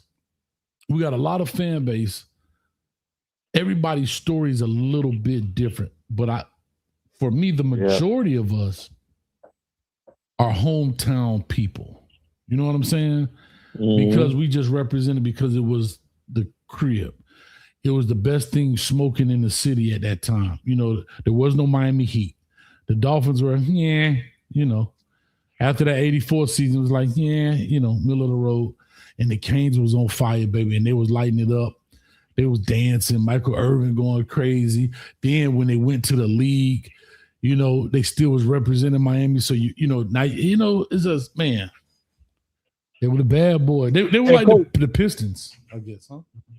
Hey, Coach, it was, my bad, I'm just interjecting, man. All that you just said, all that happened at a different time in history as far as the city, too. It's like at that time, Miami was a way different city than it is today. Like, it's still a tough town, but that's true. It's been calmed down in a lot of ways to a certain extent. But at that time, Miami was, arguably the wildest place in the country in them years right there, most years. And it was like the Canes, like the way they carried it, the way the swag that the team had was like a reflection of the town. You know what I'm saying? It was like a reflection of the city, like the attitude, the swagger was lined up, it all connected. You know what I'm saying? So 100%. I think people like that too. 100%. No, that's the first game I ever watched. That was literally the first football game I ever watched was Miami against Florida State. Really? On ABC. That was my first game too. Really? I didn't know squat. I didn't know squat about football. But I was like, you know what? Them guys with that white U on their helmet, them guys are good. and not only that, they were good. Let's be honest. They were that was it. But they were also entertaining. Like that's another thing too. They were also very entertaining. Like after they scored, you wanted to see what kind of dance they was gonna do. It's kind of like even the NFL. Remember they had that whole wave where it was a horn went under the thing to get the marker. You had T.O. was getting the pom-poms from the cheerleaders, then the popcorn. Everybody was doing. That's what made it exciting. That's what made it entertaining, man. And Miami at that time was only really doing that because everybody like, you got to have class. You got to have class. You know what I'm saying? And that's why everybody else hated us and still does. Mm-hmm. But I was like, you know what? If everybody hates them, I'm going to go against the grain and I'm going to root for them because that's just how I am. There you go. You know. There you go. And like my family, my family's all like Kentucky fans, Tennessee fans. Okay. Bama fans here and there. LSU, a couple of them LSU fans. Mostly SEC, you know. But, and, you know, I got a little soft spot for Kentucky football. But, God, they suck, man. God, they suck.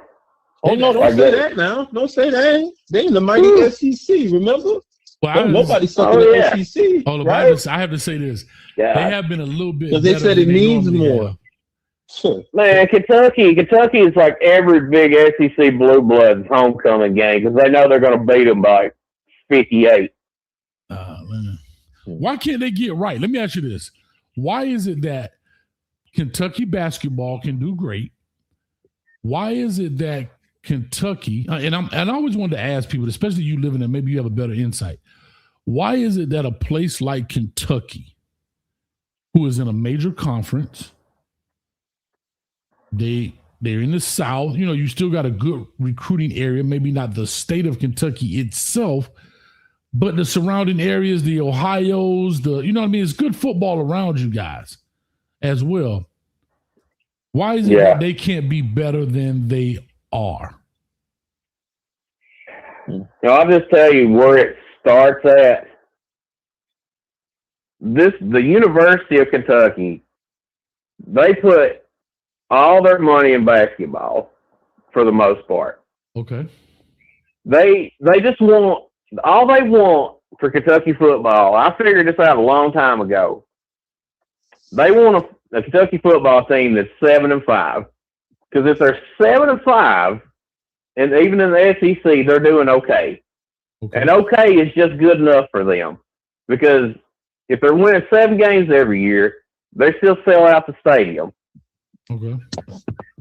So when they're selling out the stadium, they're raking in all the big bucks, and then they turn around and flip that over to the basketball team. That's how it's always been. That's why they got rid of Stoops this offseason and hired Will Stein, because the seats were empty at the end. Mm-hmm. So they needed somebody to re-energize. And, you know, Stein, he'll do all right, probably. Yeah. But I honestly think Kentucky's absolute ceiling in the SEC is probably 9-3. I think that's as good as it will ever get.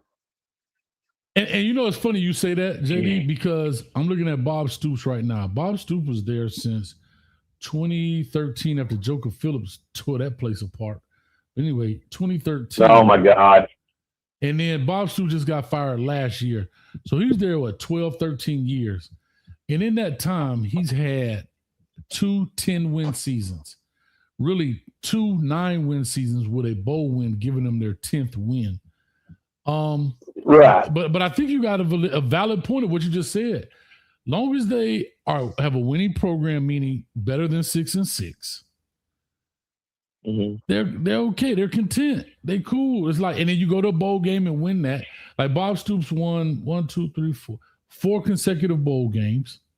And then I just think it ran out on him. You know what I mean? Like, and I think that's a school. I know I'm gonna make a crazy comparison, but try to make it kind of back to the Canes. What they're going through there is what we went through for the past 20 years. Right, and here's the thing. I'll tell you something about those 2 10-win seasons. Mm-hmm. They were total fool's gold. Okay. Go back and look at who they beat. This was before the SEC had a 9-game conference schedule. You understand? Okay. So he had 4 non-conference games. 3 of them were total cupcakes, and the 4th one was Louisville. When Louisville was pretty down, they upset them that one year when Lamar won the Heisman somehow. Mm-hmm. But then they went on a streak of beating Louisville a bunch of years in a row because Louisville just, they were just kind of down. But then when they started coming back up, it was a different story. Then you go to like Florida. They were beating Florida when Florida was down. Like when they beat them up here, I think Florida was ranked number 10, but they ended up finishing what? 25. 6-6 or something. Yeah, they were bad that year. But the 2 or 3 times they beat Florida, Florida ended up having a bad season. Yeah, Florida. Like their usual SEC wins were against a down Florida team, a way down South Carolina, and Vanderbilt, and like maybe Mississippi State or Missouri when they were down too. Mm-hmm. Like those were the only real SEC wins he was getting. Every time he had to play Georgia or Bama or Tennessee when they were up, he would get stomped every time. Just go back and look at the scores. That's interesting. Like it was always fool's gold. That's interesting. He just wasn't that kind of coach, man. And he was notorious for blowing games. My Lord, man. That dude would find ways to lose. Where is he now? Say it again. Oh, he's at Texas as a special assistant. I was wondering where he was right now, Mark Stoops. Yeah. He went straight back into coaching. So look at that, Texas. But yeah, just getting what I'm saying, and I'll tell you the other reason why Kentucky football will never be anything. I don't know why we're getting off a Kentucky tangent, but I'm going to go here anyway. All right. Kentucky is at such a massive disadvantage in recruiting, especially with the rise of Indiana.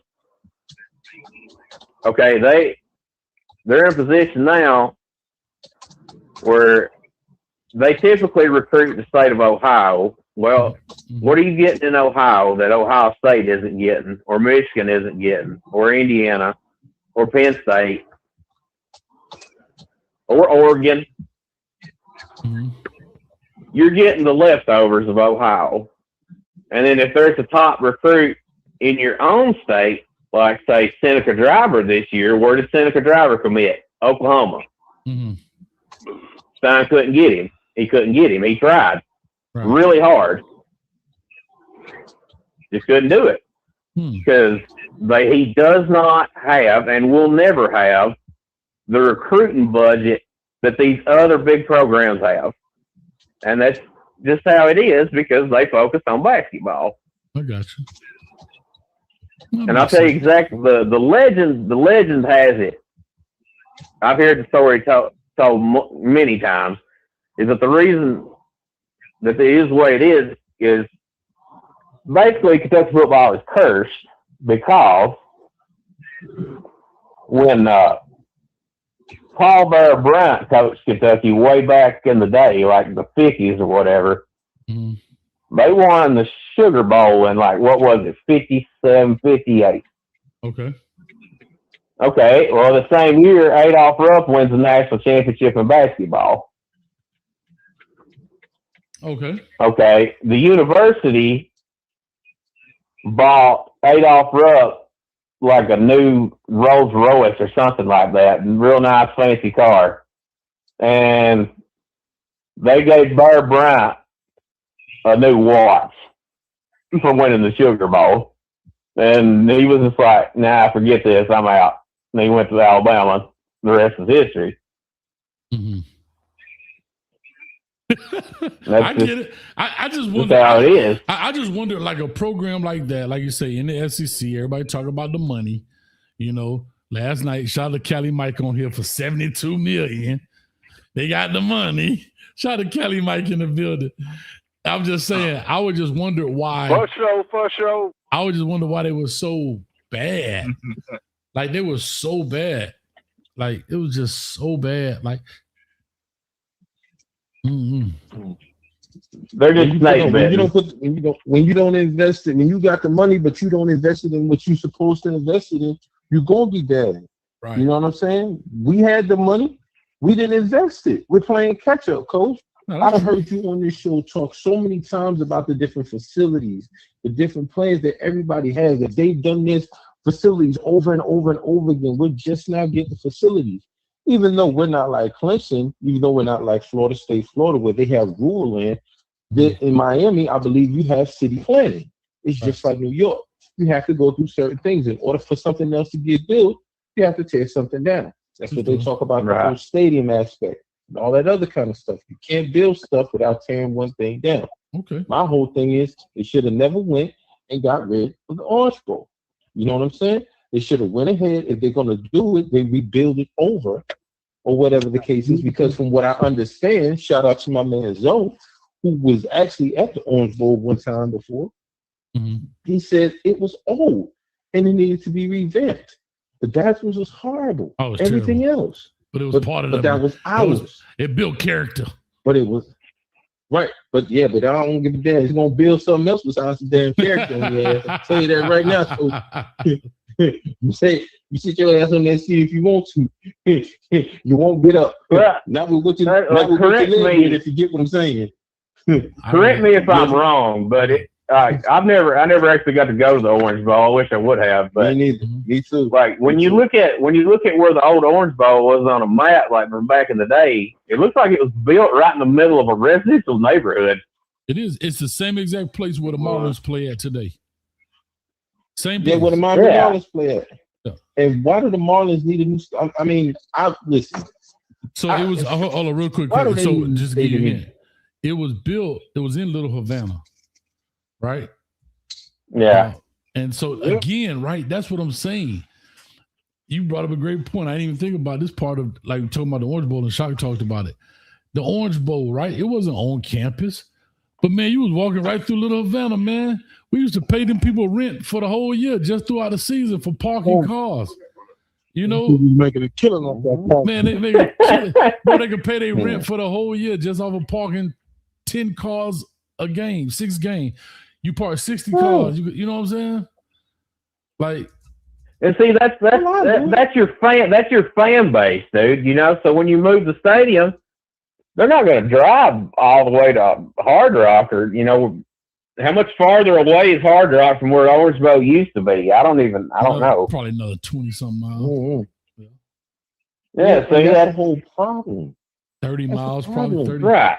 30 miles. Yeah. But again, it's not but hold on, but that's the difference. But I'm gonna have to say that. No, but I have to say this.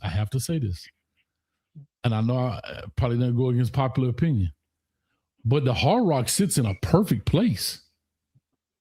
Because you have to right on Broward Day. But I'm gonna tell you why it sits in a perfect place. Right there. Because you're not trying to transport 40,000 students, 50,000 students from the campus to the stadium. Right. The city is going to the stadium. You see what I'm saying? So it's actually better for people from Broward, Palm Beach, and even the northern part of Miami. It's more centralized at the Hard Rock. I have to be very honest. It's not as far from campus, but if we're talking about, it's not like we're trying to get 40,000 students to a stadium. If there's only 12,000 students there, And remember how much it costs. So most of them have cars. And they do have a bus system that will take students from the campus to the Hard Rock. You're not transporting a lot of people. You're not transporting a whole bunch of folks. You know what I'm saying? So it actually does a great job for the fan. And I must say this, as the fan now, it's the easiest to get in and get out of. Like when you go to these campuses like Florida State, and you got to park on campus and you got to find a parking spot and walk 45 miles and hope your car don't get towed because you parked on the grass, or you in front of the Delta house, and you better hope some drunk dude ain't pouring beer all on you. I mean, it's an NFL experience in the parking lot when it comes to the tailgate. I gotta say that part. I have to say that. Okay. I ain't never been to the Rock. I hope I get to go one day. Yeah. If I get to go. Nah, it's not close at all. It's not close. What's up, man? Who we talking to? Oh man, this is John from South Carolina, man. It's been a little. Okay, John. What's up, man? What's up, brother? How you doing? I'm great, man. You know, I had to jump on for a little bit. You know. Yeah, do your thing. Hearing all this good football talk. Yeah, we're just chopping it up, good man. Football talk. Yeah, I'm looking at it right here. So Hard Rock. Go ahead. I was gonna give my little input because I gotta get ready for work in the morning before I gotta be up. But nah, I was gonna say I've been listening to one of the questions you had was, what are you expecting out of the Canes this year? Yes, sir. And so I have some pretty high expectations. The top thing that I want to see that I didn't see last year is, especially on offense, when you have the chance to give the kill shot, can you do it? Okay. Every game that was close, when you go back and look, when you look at the Notre Dame game, when we had a chance to give the kill shot after that nice interception by the defense, we didn't do it. When we had a chance to give that kill shot against Florida State early in the game, we didn't do it. So on and so forth. So that's one of the things I want to see is, do we have the ability to deliver that kill shot early in the game? That's number one. Number two, I want to see how well. I'm not concerned about the talent on the offensive line. My concern is how quickly can they gel together? How quickly can they get the chemistry down pat that when they face a Notre Dame or Ohio State or teams like that, they won't be dominated all game. You know, they're gonna have times where, you know, they may give us some plays here and there. That happens. It's football. But you shouldn't get dominated the entire game. So do they get to the point where they gel to where your offense doesn't have to suffer because you're not holding up your end of the bargain? That's number two. Number three, I hear about Malachi, I hear about Barcade, I hear about Fletcher, I hear about Jordan Lau, I even hear some about Gerard Pringle. I'm gonna get to Gerard Pringle in a second, but my key to the offense this year is Josh Moore. That is my key. 6'3", 200 plus pounds, can stretch the field. We know that defenses are going to be keying in on stopping the run, trying to stop Malachi, and trying to limit Barcade. We know that. For this offense to be essentially a cheat code, I need Joshua Moore to be that guy. I need Joshua Moore to be that guy. He's been there for 2 years now. He knows the system, right? He knows, you know, and he has been in games and big games in the big spots. This is the year where I need him to basically say, it don't matter what y'all do, you better not forget about me. So if he steps up as a good year, this offense is unstoppable. There's no way you can stop this offense because he can just use his speed and his athleticism and his size at 6'3", 200 plus pounds to just make big plays down the field for the offense. When it comes to defense, it's very simple. Health, especially at linebacker. We're deep at, DB. We're deep at defensive line. I'm looking for Amon Moten and Justin Scott and those boys to have, I think the defensive line in total will have a better season than what they had last year. in my personal opinion. I know we lose Bain, and I know we lost what's the other guy? I keep forgetting his name. Mesidor.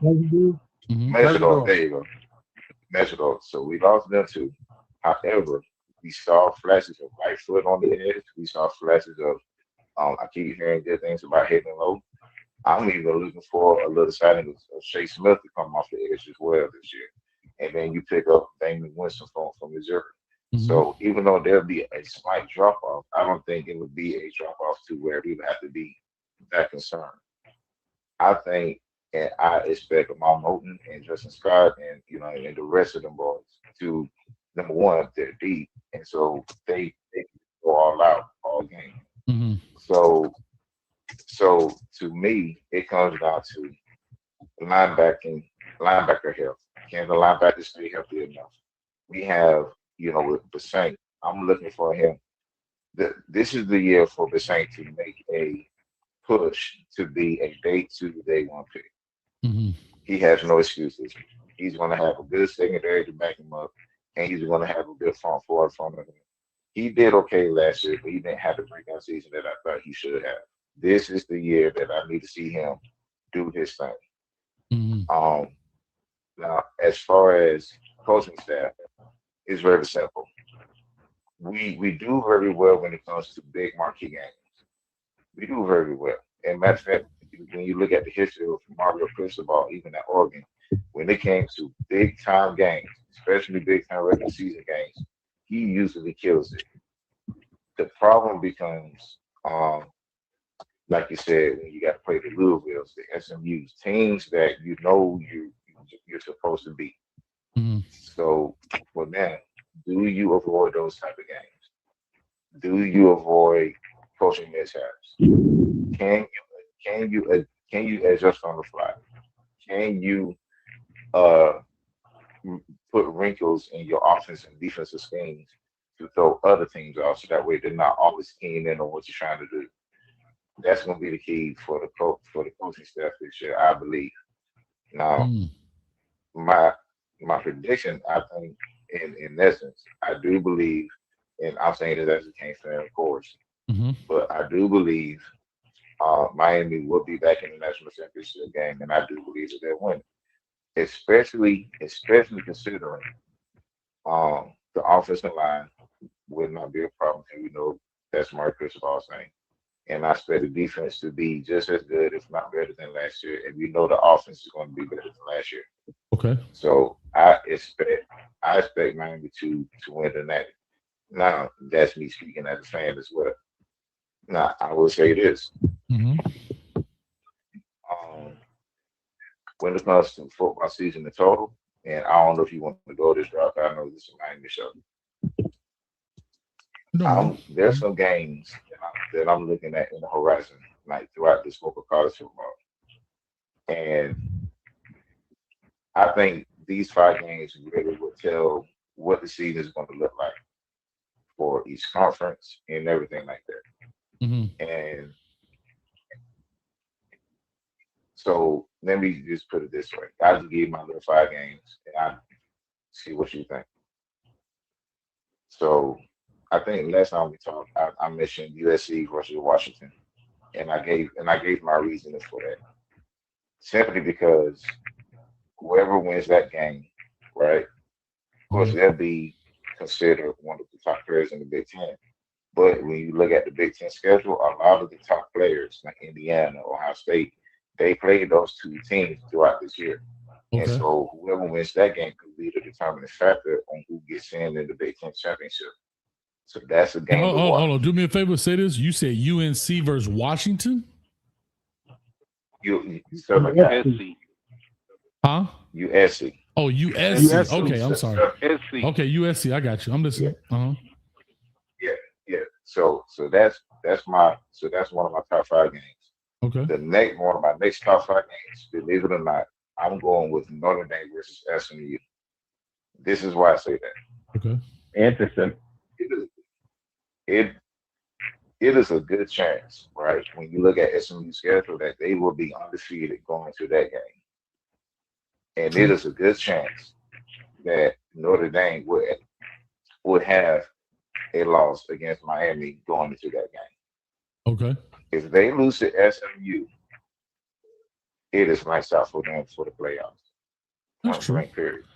And on top of that, that game will be important for the ACC because now it shows that the ACC is not necessarily a pushover conference.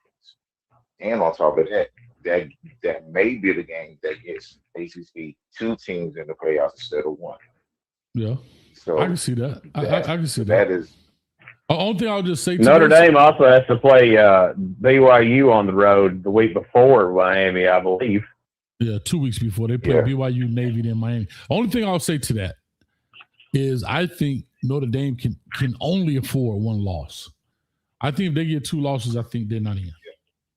Because nobody else on their schedule is unless SMU is like undefeated, world beaten, and I'm just saying I don't see, or maybe BYU is undefeated in the Big 12, the Big 12, and they just world beaters right now, and you lose to 2 undefeated top ranked teams.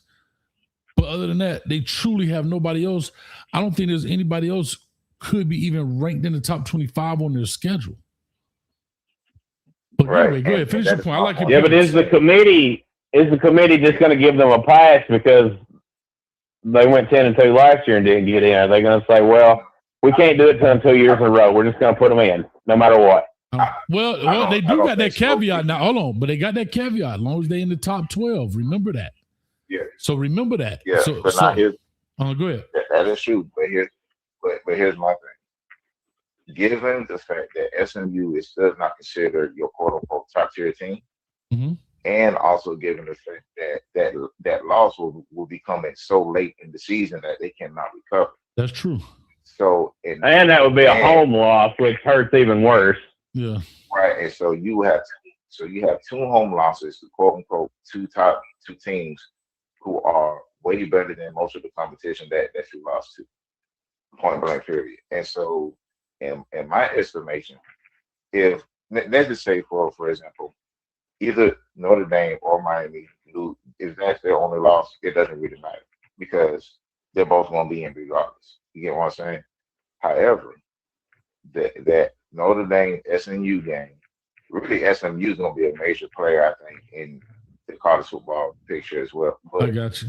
Just because of the scheduling and just because of their positioning right now in the top 25. So Kevin Jennings is very underrated. Right. Well, hold on. Hold on. Let me just put a wrinkle in that right quick for a thought. Just for a thought. Let's just say because they play us so late, right? They play us November 7th. The season is over 3 weeks later. All right, here we go. Let's just say Miami, Notre Dame will probably be or should be the game of the week because I think you have 2 undefeated teams meeting up. Notre Dame is currently ranked preseason, 3 or 4, no more than 5, somewhere in there. Right. Miami will be ranked probably 3, 4, 2, right? Was that fair? Yeah. My problem is Miami let's just say Miami's ranked 3, Notre Dame's ranked 4. Let's just say that for argument's sake. Right. Where do they drop to? 6? So they ain't drop them, coach. Right. Hold on, but that's my point. But go ahead. Say anything, John. I don't want to hear what you're gonna say. Yeah, I was gonna say I don't see them dropping them out the top 10. I can see them. So no. Here's Miami. I know, but hold on. Miami beats them. Hear me out, John. I'm getting a call, Coach. I'll be right back. Yeah, come on in. Miami beats them. Just hypothetically speaking. Put on hold. Yeah, that boy got a real phone. That boy said you have been put on hold. All right, listen. So Miami drops. You have been put on hold. I think we've been hacked, dog. Listen. So Miami beats them. They're ranked 4, 5, whatever. You have been put on hold. I gotta mute him then because that's crazy. All right. So now Miami beats them. Somebody breathing heavy on the phone. What y'all gotta lighten up. So Miami beats them. They drop what? 6? No, Coach. They just changed places because if you remember last year, Notre Dame was 0-2. They lost to Miami on the road, lost Texas A&M at home, and they was 0-2 and still ranked. They were still ranked like 23 or 24, right? They was ranked with no win. Right, but here's what I want to say to so John. They ain't gonna, if Notre Dame go 10-2, they gonna leave them in there. I say this. Hold on, but here's what I'm trying to. Yeah, but here's what I'm asking. Now that it's so late, and see, this is what I don't like about what I just said about that caveat with the 12th place thing. Let's just say they lose to Miami and they drop to 5 or 6. Let's just say SMU is doing a great job and SMU is ranked 14th. Mm-hmm. They're not going to drop Notre Dame past from 6 outside of 12. So even with those 2 losses, with this hypothetical setup, with those 2 losses, they still get an automatic bid into the playoffs because they're still in the top 12. I don't see them losing to Syracuse. That is fair. I'm gonna tell you what they're gonna do, Coach. I'm gonna tell you what they would do. What they would do, Coach, they would. Okay, I'll give an example. Say SMU and Miami beat Notre Dame, right? Notre Dame go 10-2. Let's say SMU and Miami 11-1, right? What will happen? Let's say they meet in the championship. Let's say SMU loses in that championship to Miami. You have been put on hold. They would bump Miami right back. I mean, they would bump Notre Dame right back in front of SMU, even though SMU had beat them. I'm telling you, that's how they operate. Yeah. You have been put on hold. All right, I gotta mute that. I'm gonna be honest. I can be now. I can see that happening. My only thing with that is, man, why think you saying I'm put on hold, man? What the heck is going on, man? What kind of E. Brown, you're not on hold. Coach running tonight. You're not on hold, bro. That's your hearing aid. Change the battery. Go ahead, John. Oh man, I thought it was last night's show, but all I was hearing was Kelly Mike. I just heard Kelly Mike participating and bloviating and vacillating. I thought it was last night's show Oh God! But go ahead, John. Finish your point, and then we get to the old man. Yeah, I'm gonna finish my point. I'm gonna get to the rest of the games. I think it's gonna be intriguing. I'm gonna get off. But to your point, I do agree with you that is a very realistic chance that would happen. Here's my thought process, and this is just me, and this is what I think. Mm-hmm. I think if Miami beats Notre Dame, right? And let's just say, just for example, Notre Dame is 3, Miami is top. They say both of them are top 5. Mm-hmm. Can I see them not going no more than 5th? Yes, but I think the problem would be I think I can see the NCAA moving them to 7 or 8 just to send a message that they cannot. I got a question. I got a question before you keep going. Going. Why would you think Miami's going to lose to Notre Dame? You didn't say that. I'm not saying Miami's going to lose. I didn't say that. What I'm saying is, I got Miami going undefeated all year. I have Miami going undefeated. He was saying SMU beating Notre Dame. He was saying SMU beating Notre Dame. Yeah, I guess. Yeah, I'm saying. What I'm saying is, the Notre Dame versus SMU game is going to be very important for a lot of reasons that I stated earlier. And I think, in my personal opinion, at the very best case scenario for Notre Dame, if they lose to Miami and they lose to SMU, they're going to be sweating like how Miami was sweating last year. At best case scenario, I think worst case scenario, they'd be 13 or 14th at the end of the year, because at the end of the day, they didn't beat anybody in two teams that are playing in ACC championship games beat you on your home turf. That's not a good look, especially but they don't care about that. John, I'll just say this because we got to push a little bit. I'll just say this to you, John. I think you got some good takes in there. I just think that they've already set Notre Dame up to be in the playoffs. I think that with the schedule they have and them accepting this as long as only thing they did was say, okay, we want to take out the committee's hands, but you really put it back in their hands because the voting committee determines what ranking you are. So as long as you're in the top 12, you got a spot. So all we got to do is say, "Oh, well, you lost to Miami." Well, guess what? You go to 5 to 6, and if you lose another game, which I really don't see them, but let's just say they lose to SMU, hypothetically, you're not going to drop them. You're not going to drop 6 spots that late in the season. Yeah, they're still top 12. Yeah, that's right. Right. Yeah, and that's bull. And so now, and so now you're going to create just what you created last year. The team that was 12, let's just say like how Alabama was 12, they'll get pushed to 13 and get pushed out. It's the same thing. You're just kicking the can down the road, bro. You're just kicking it down the road. I want to chime in. Let's all disagree or agree on these two aspects. The car is faster than the horse.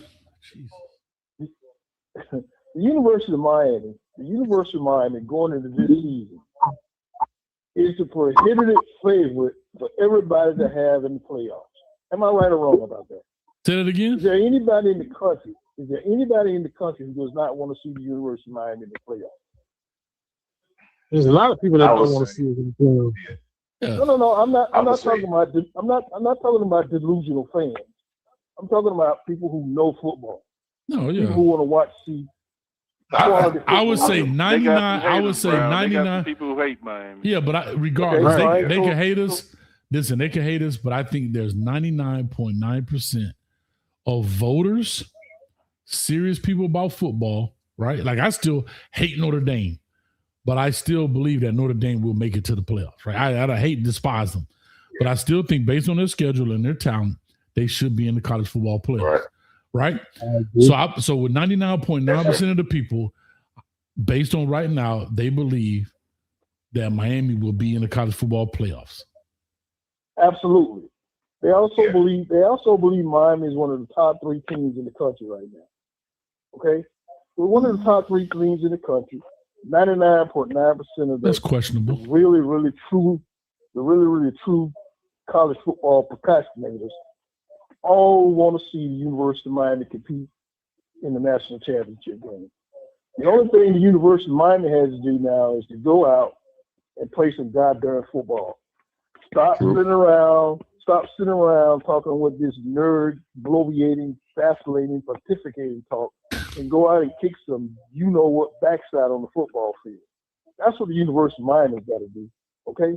Yeah. That's what we got to do. People want to see us in the playoffs. They think we're one of the top 3 teams in the country, and we need to go out there and play some football. All right, hold on. That's what we got to do. Hold on, Ebro. I got to raise my hand. Hold on, I got to raise my hand. Losing this and losing that, I got to raise my hand because I just got to raise my hand because I knew somebody was going to hear that wrong. Shout out to A.O. Ken says, hold on, coach. You don't think Miami's top 3? No, he said those same people also believe that Miami's top 3. And I said that's debatable, meaning they looking at other teams like Oregon and Georgia and Texas that are ranked higher than us right now. So I'm not saying that we're not top 3. I was saying that it's debatable that those same people believe that we're top 3.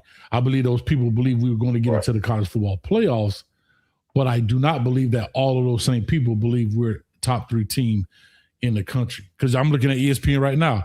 Ohio State, Oregon, Georgia, Notre Dame, Texas, Indiana, then Miami. So that's you preface your statement by saying the key thing. It's an ESPN representative. It's ESPN representative, man. Okay. ESPN wants to see. They want to see Oregon from the West Coast. They want to see Ohio State from the Midwest. They want to see one of these SEC teams from the East. They want us to have those people in the top 5 in order to get their numbers up. Hey, this is a numbers-driven thing. Okay, the bad eye in this whole equation is down south in South Florida. That's the University of Miami, and they all know that if the University of Miami get into that playoff system, it's going to be an uh-oh moment for anybody who plays us. Okay. All right. Anybody who plays us, it's going to be an uh-oh moment for them. They're gonna be walking around. They're gonna be walking around wondering how. You're right. I'm not disputing that, but let's figure another outlet. Here we're on 3: Ohio State, Alabama, Georgia, Notre Dame, Texas, LSU, Michigan, Oklahoma, then Miami. I'm just telling you. Exactly. Right. So we're not saying that there's people, to your point, 2 things are true. Those people know that we're going to make the playoffs, but they don't believe we're top 3 in the country. Yeah. I don't think so. Not all sorry, of go them ahead. make the playoffs. Not all of them. If I could just chime in real quick, because you really got a lot of people outside of the fan base that when we get up here and we talk about all the talent on this Miami team, it's a lot of people in other parts of the country that have no idea what we got on this roster. They really don't. And if I could just throw this in too, people have gotten conditioned to us being trash for the last 20 years. They're so used to us being down that it's hard for them to wrap their head around the reality that we ain't down no more. Just like it's hard for a lot of our fans. It's hard for a lot of our fans because of all the disappointment the last 20 years. It's almost like it's a cardinal sin to admit we got a damn good team now. It's like we can't say we got a good team because we've been disappointed for so long. People are so conditioned to us being a disappointing team that it's like, nah, don't say that. But we are that. We good. We just flat out. I'm with you. I'm with you. I would just say, around that right yeah, no, listen, I'm with you. Listen, I'm with you. I was just simply pointing out that regardless of the outlet, this is the athlon right here. Ohio State, Georgia, Texas, Notre Dame, Indiana, Oregon, then Miami.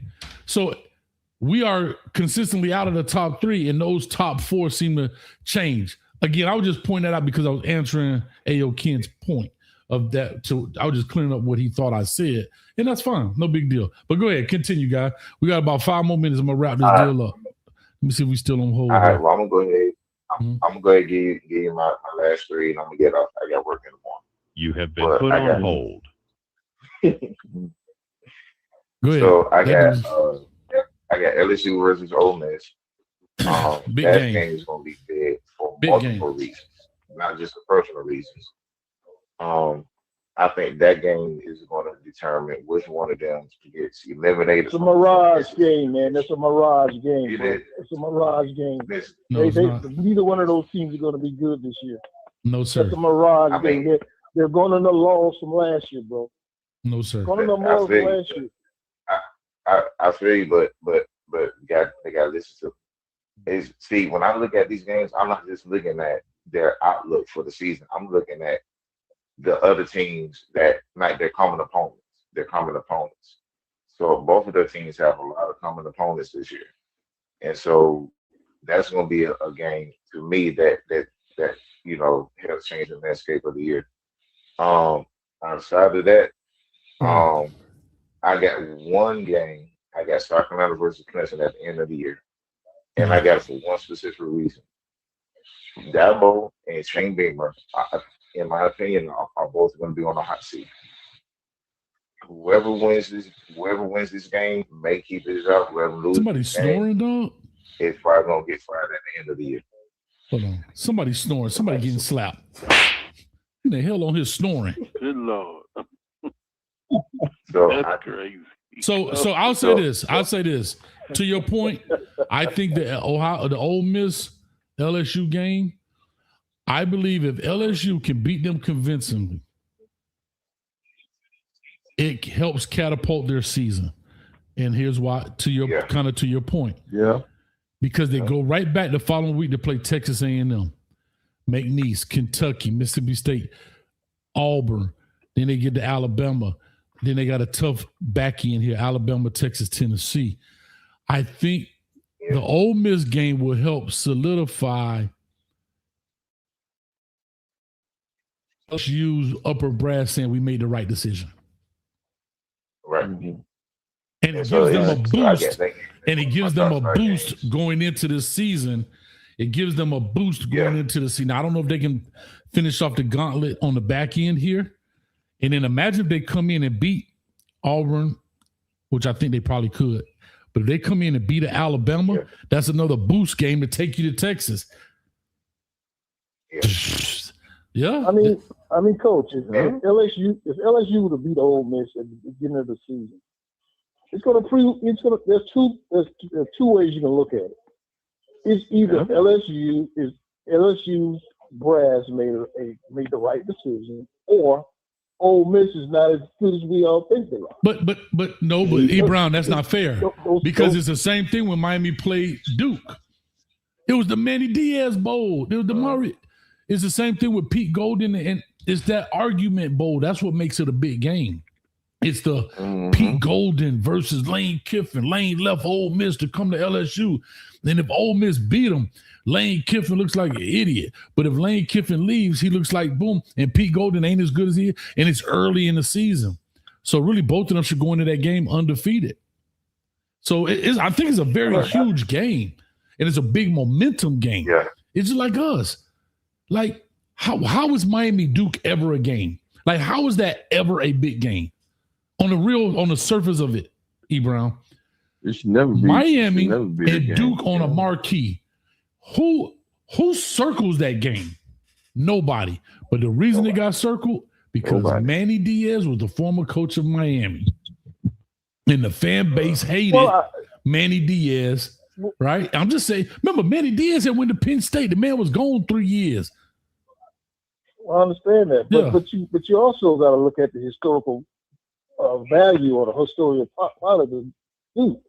Before Manny Diaz got there, Duke was a winning. They were a winning ACC football team. Yeah, get that crap out. They were winning games before Manny Diaz got there. I understand that. I mean, they played Miami in those games. And when the guy who went to Texas A&M, who was the coach there, when they played the University of Miami, they either beat us or they gave us a good competitive game.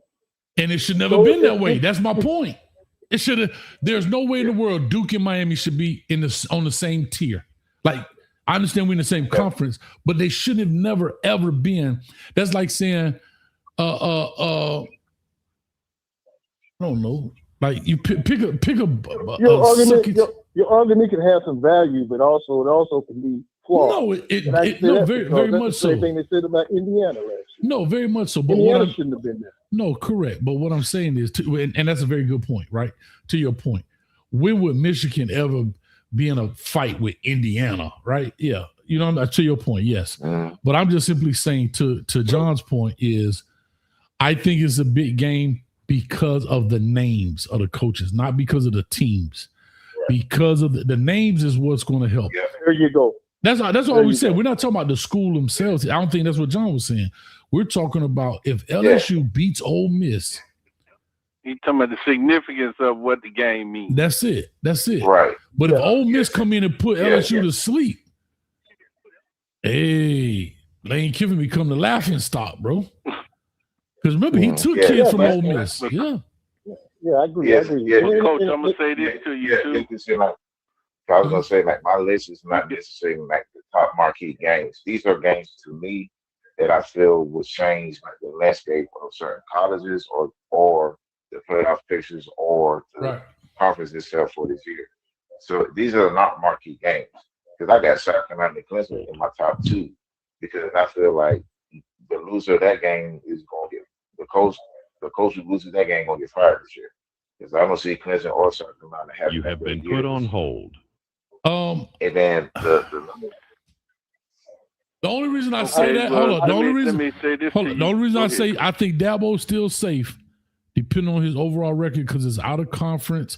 If he's still going towards the conference championship game, he might be safe. But Shane Beamer, he loses that game based on his record. I believe he's out of it. But Dabo might be safe even with a loss, depending on what he does during the season. But go ahead, Mike. You say something? November 7th is the day. You got Oregon, Ohio State. You got Miami, Notre Dame. You got LSU, Alabama. And for kicks, we'll throw in Georgia, Mississippi. All of them play on the same day. Oh, wow. That's a big damn day. That's a big damn day, boy. That's a big day. Yeah, that's a good. That's a good call there, Kelly, Mike. But you know, for me, I think the Miami Stanford game I think that's going to be a significant game for the University of Miami. Yeah, it's going to tell a lot. It's going to tell a lot about the team. It's going to tell a lot about 62-9. 62-9, Brown. 62-9. Remember I told you that. I hope you're right, bro. I hope you're right. But we did. Hey, listen, we went to that same. We went up to California 2 years ago with Cam Ward, and we got behind almost 3 touchdowns. But because we had a player, that quarterback, who I think we have a pretty good quarterback this year, and we had players on the team who were confident enough to think that they could come back. I don't know if this team has that. I don't know if it has that. If they get 3 touchdowns behind at Stanford. Stanford played us pretty doggone good last year. Oh my God! They were leading us. They were winning the game, Coach. You remember? It was raining that night at home. It was raining that night. They were ahead of us. Brown. At the beginning, we stomped them though. Brown stomped them. 38-7. Brown. Yeah, Brown, do me a favor. Hold up, real quick, guys, because Brown thing cutting out right quick. Brown, you got to move your phone. Move your phone down a little bit, Brown. Your phone keep staticking. You got it? Yeah, I don't see. Hold on, Jock. Make sure Brown can hear because it's staticking real bad. Can you hear the Brown? Huh? Brown, that was true for the first half. Hold on. The second half. Hold on, Jock. Hold on. Brown, your phone is staticking. So yeah, move it down a little bit. Is it down? Move it down. My phone. It's not even near me. What are you talking about? It's static, and you got to move it away from your face. Maybe it's the signal bouncing off that metal plate in your head, but move it away from a little bit. Gosh, really? Hold on. But not only that, damn coach. Hold on, damn Coach Hayes, boy. Hold on, but not even that. Matter of fact. Hold your head forward a little bit, just by the TV, so I could reach right about. This bullshit. Talking about Stanford. Yeah, man, Stanford. Hey, Brown, it was. Hey, man, I'm not saying we're gonna lose the game, guys. I'm not saying that. I'm saying I hope we don't become complacent, go up there, get behind, and lose the momentum that we gained from playing in the playoffs last year up until now. Brown, listen That's to what me. I'm talking about. Brown, I'm going to the game. I'm going to that game. Yes, sir. Yeah, I don't see it happening because the last 2 seasons have proven one thing, that Miami typically first game does very well. We saw that when they went to Florida, and we saw that last year when they played Notre Dame. So I'm not too concerned about the first game outside of avoiding injuries. That's it. I'll say this last piece. Brown, if we lose this game, I will fly you and Nurse Betty to every game and buy the tickets for the rest of the season. Traveling to the West Coast will always be a little tricky. But Brown, you partially correct. The game was 7-7 at the half last year, and we won the game 42-7. So second half, we scored 35 points to nothing. So you're right for a half, and it's always tricky going to the West Coast. But outside of that, I don't see it really being a problem. But you don't want to sleep on nobody. But F that job, man. I will say this. Miami need to, the 2 games that Miami really, I think, need to really lock in is, I think when they go to Clemson, they have to lock in. Seriously. I agree with that. Even though Clemson is not the old Clemson, they still got a lot of talent. Big game. Yeah, it is a big game. And one thing we know about Clemson, they do keep a defense on them. So, and they do have a good wide receiver tandem down there as well. So they have to. Mario show up for big games, baby. Remember that? Mario is great in big games. Hey, is Klubnik still the quarterback? It's the Louisville. Yeah. Quarterback. You know better. I I don't know who their quarterback is. I don't know. But it don't really matter. I don't think it'll be that close. I think it'll be convincing for Miami, but they do need to lock in for that game. And I do plan on going. What game y'all talking about? Clemson, Miami. Clemson, Miami. Oh, and we in Death Valley. Oh, we owe them. Oh, we owe their ass. Oh, we owe them. We need to beat them like how they beat us when we was in Joe Robbie Stadium, 58-0. Yes, I ain't forget that. We need to beat their ass. We need to destroy Dabo Swiney. I agree with you 100%. I'm trying to get him fired. I'm talking about we need to beat them. We need to put the. I'm sorry. I'm just gonna say what it is. We need to put his ass up under his eyebrows, and that's gonna be it. I'm telling you. I agree with you. That's what we need to do. We need to get him fired. Let me see who else. We got a new call in here. 0314. Welcome to the chat. 0314. John, appreciate that info, man. Much love to you, dog. Good stuff, man. For real. Good stuff, dog. I think you're on point with it. Yes, sir, my man. 0314. Identify yourself. You in the locker room, dog. Good evening, Coach Hayes. For you. Hold on. Oh, we got a new teammate up in this joint. We gotta make sure he ain't part of the FBI. Who is this? Hello, Coach Hayes. Oh, this E-Brown brother. What's up, man?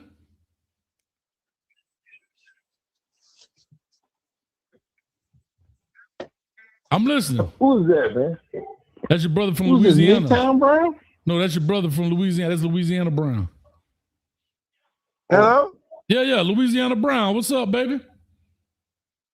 I'm not Louisiana Brown, my brother. You know me. I call you every week about LSU. Come on now. And where you from? All right. Hold on, where you from? I'm from Louisiana. Man, I got you slapped for talking about that high school football in Louisiana.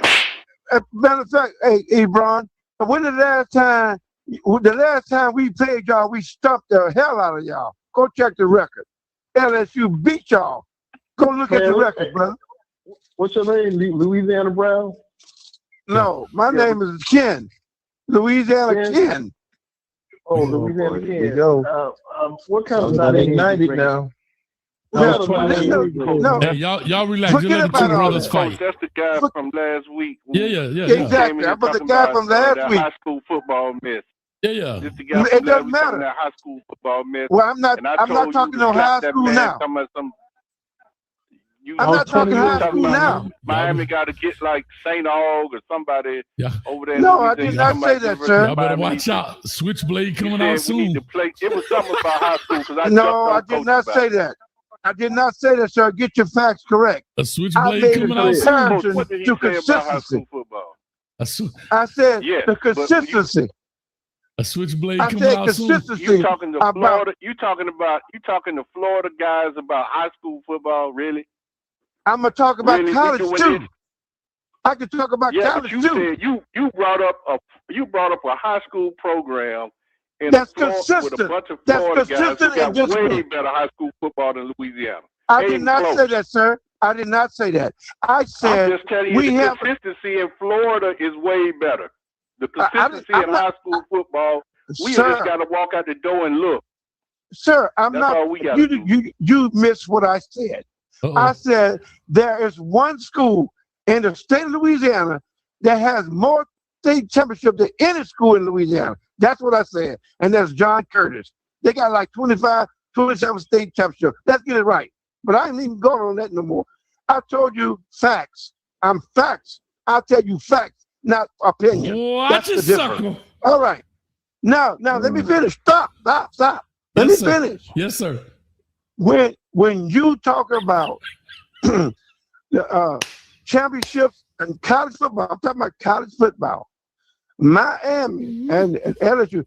When the last time Miami won a championship? LSU has won multiple championships since Miami won a championship. Now, that's a fact. That's not my opinion, sir. Go check it out. Who got more championships, Miami or LSU? You missed it again. I said we won more championships in the current era than y'all have won. When the last time y'all won a national title, I sir? heard your point. I heard your point. I asked you When the last time? I asked you the question was, who got more championships, Miami or LSU? No, y'all do have more. But what I'm saying to you, when the last time y'all won a championship, since we won championship, when the last time, bro? Tell me. What that got to do with 2026, sir?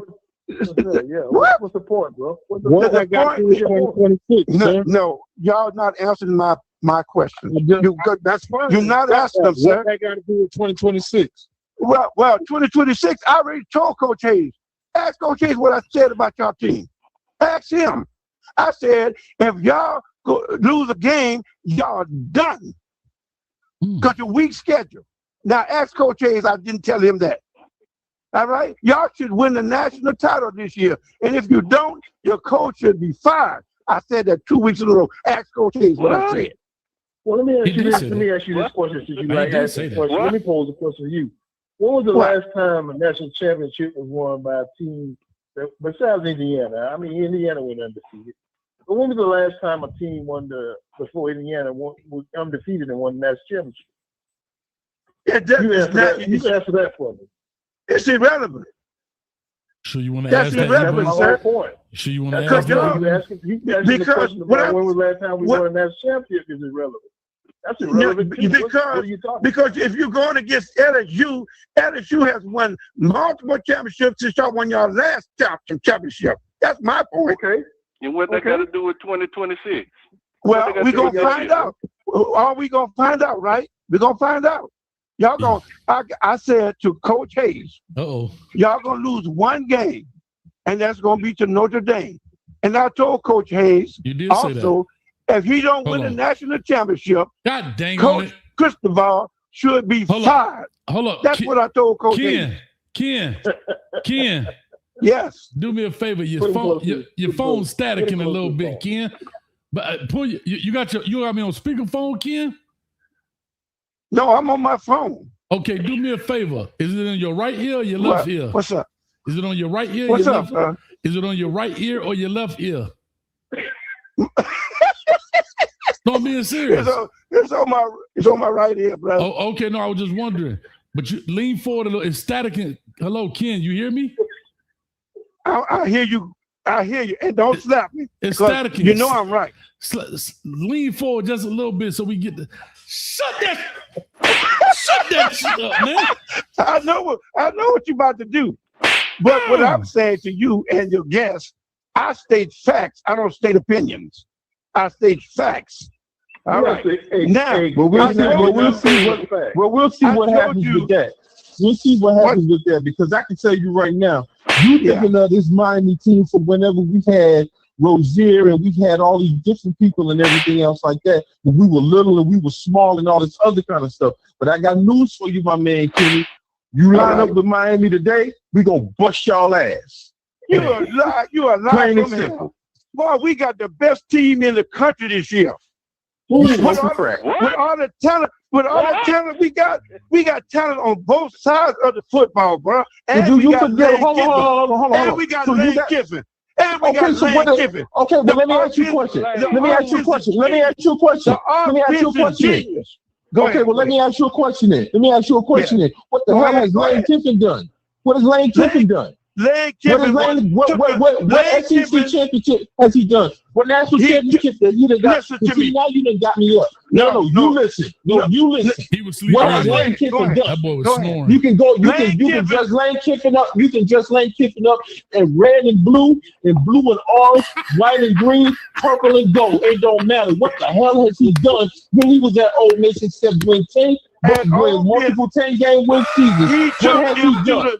He took them to the national championship team.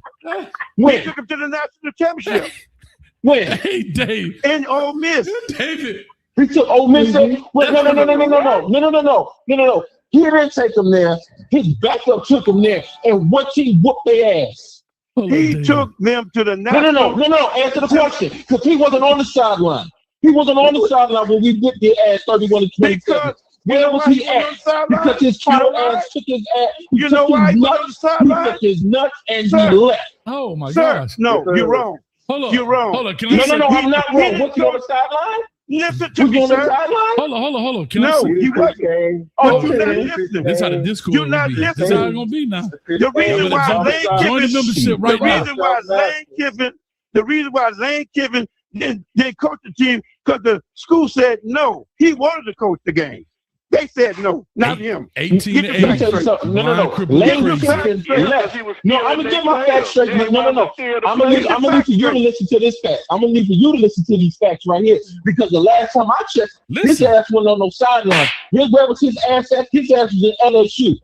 Okay, you left Ole Miss to go to LSU because of a better bag. What are you talking about? He went on the sideline going against Miami because of his ass. Because when he was on the sideline, who was coaching? Was the offensive line? Was the offensive coordinator coaching or defensive line coaching? Sir, because I ain't seen his ass in sight. I ain't seen his ass in sight. When you come on this show, know your facts before you fuck with us. I state every fact, all the facts. Know your facts before you fuck with us. Hold on, Chris. You said Lane Kiffin took us to the championship. No. Lane Kiffin's team went. His ass was in Baton Rouge eating crawfish. Who coached the team? Who coached the team? No, listen to me. Who coached the team all year? Lane Kiffin. Where was he at during the playoffs? All right. So where was he at during the playoffs? Because they didn't want him to coach the game. They said and no why? to him. Because he was Because he was stealing their players. Them people ain't want to steal all their players. No. Why? No. No. When it gets they didn't want him to coach the game. Here's a fact for you. To me, he was stealing the players and the coaches. No, you want me to answer the question. Let me answer. Go ahead, let him talk. He got long socks with purple and gold stripes on them. Let me talk, bro. I'll let y'all talk. Yes, sir. Go ahead, Go ahead. He didn't coach the game because the staff, the administration told him, no, since you're going to LSU, you cannot coach. Period. That's the fact. All right? Okay, why did he go to LSU? Okay. So why did he go to LSU? He went to LSU for what? He go to LSU because it's a bigger program. They got the sources. They got the talent. Okay. They got everything. So time out. So when I just said that, you told me no, that's not the point. So how could he go ahead and coach a team that he went ahead and he left for when he was over there taking their players, taking the staff, taking everybody else, and the team left? I didn't see that. I didn't see his ass on the sideline.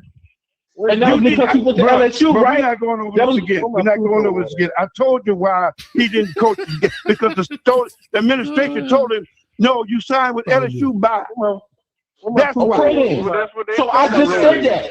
But I just said that, and you told me no, that's not true. LSU. No, you didn't say that, sir. Right, you did not. After these messages will be two of the starters from Mississippi. Bro, we can talk about this all night, bro. After these messages will be right back. No, we can't. We ain't gonna talk about this shit all night because this is a dead situation. What's wrong with it? What's wrong with it? He took players. Shut out the Trojan fight for the $10. What's wrong with that? Why he took all the coaches, Why them people ain't want him to coach? Anyone Lincoln Riley commits $1 million. The coaches and the players. That's why they didn't want him offered around. all the standout 707 camp $1 million to decommit. I ain't blaming him. I'm just stating the facts. I don't know. Are you blaming him because he took players from Ole Miss? Whose fault is that, bro? He was stealing their players. He was taking the coaches. That's why they didn't want him around. Is that illegal? Nope. Here's what I'm going to ask y'all. I'll rest my case. I'm just explaining. I'm explaining why they didn't want him around. I'm just explaining why Pitt didn't want him there. I accept that because I just told you the administration told him no because you take. All participants are muted and they can unmute themselves. All right, so I'm gonna get my commercial. I appreciate your Trojan fight for the $10. Half of Mario Cristobal's strategy is offering anyone Lincoln Riley commits $1 million. I heard they basically offer all the standouts on 707 camps to decommit. I don't know if that's true or not. I appreciate the $10, and guess what? We're right back. All participants are unmuted. Action. That's beautiful, Coach. I love that. Now, I like that, man. That's good, Coach. But I had no choice. I had to pay the bill. No, I had to pay the bill. Where did he go? Oh, he hung up. E Brown, I expect you to take care of this because this right up your alley. Take care of that. No, but listen, he hung up. I guess he's gonna call right back. Here's the only thing I'm saying. Hey, listen. No, listen, guys. Chris Payne took care of him just fine. Chris Payne is master of the barbershop. Listen, I don't know who I just want to say this. I've been waiting on some shit like this all night. You see what I'm saying, Coach? Don't nobody want no smoke because when they come up in this bitch, they want to sit here and talk this garbage. When they talk this garbage, I'm on their ass like maggots on shit, bro. I got you. I ain't got time for it. Shout out to the Juice. Shout out to the Juice, been a member for 34 months. He said, damn it, we want all the smoking. So does Chris Kane. I love it, man. I love this. I love it. We about to take this whole thing. And see, this is why I told y'all. Y'all saw the thumbnail. What did it say? Slap all haters. Now, Louisiana Ken, a.k.a. Louisiana Brown. Brown, you know that's your brother. You got to talk to him. But why you hung up on him, man? You should bring him back, man. Tell him call back. I didn't hang up on him. I muted. Don't run like Lane Kiffin. Don't hit the Lane Kiffin effect. Bring your ass back in here. No, I didn't hang up. I know I didn't hang up on him. I just muted everybody. No, he left on his own. I know. Listen, guy. Just like Lane Kiffin left USC and Tennessee and all of that, Coach. Bring your ass back in here so you can get this work. But I was trying to get. That man said Lane Kiffin took Mississippi to the championship. No, but listen, I didn't hang up. That boy dipped out. He dipped out just like Lane Kiffin dipped out on this. Right. I didn't hang up on him.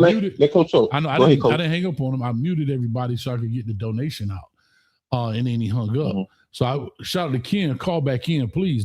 Please call back in. Because he always support the show. I already knew who it was when he called. But again, we slap anybody from 18 to 80, blind, cripple, or crazy. Take that. You called in here. The thumbnail said slapping all haters. And right now, you came in here with them doggone football socks on, them long white socks with the gold and purple stripes. With them brown. We get done slapping them, we're gonna slap the mama too. With them brown Stacey Adams. Damn it. And you know you got that cane gold. It actually was purple, but it been in the sun so long it turned pink. Yeah. What color is Stacey Adams? What color they are? They cognac brown. Cognac color. But the toe scuffed up. And that back heel, that toe scuffed up and that back heel a little black. You know, when you drive, you ain't clean the car good enough so that back of your heel be black and where it be rubbing on the dirty carpet in the car. You know how that goes. Shout out to Ken, though. Hey, Ken. All right. But listen, I got to go. I got one question for you. I got a question for you, Coach. Yeah, talk to me. Every year since Mario been at Miami, it's been at least one star freshman. Okay, you better not say he getting better. Malachi, and it was your boy Bryce Fitzgerald. And the year before that, it was Federic, made freshman All-American.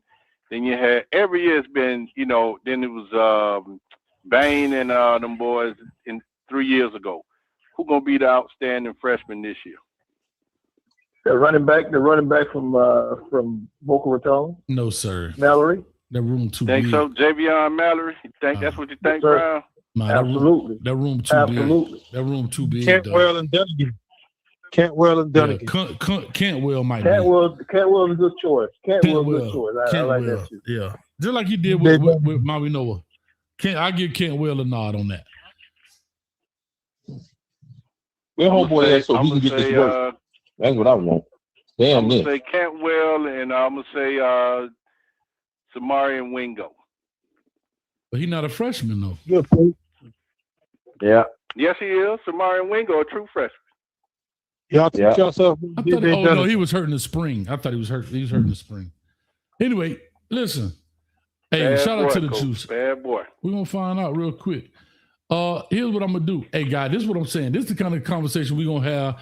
We gotta start extending this thing to the Discord, man. Y'all awesome. Everybody's on this phone right here should better be in the Discord too. Y'all better be in there. You know what I'm saying?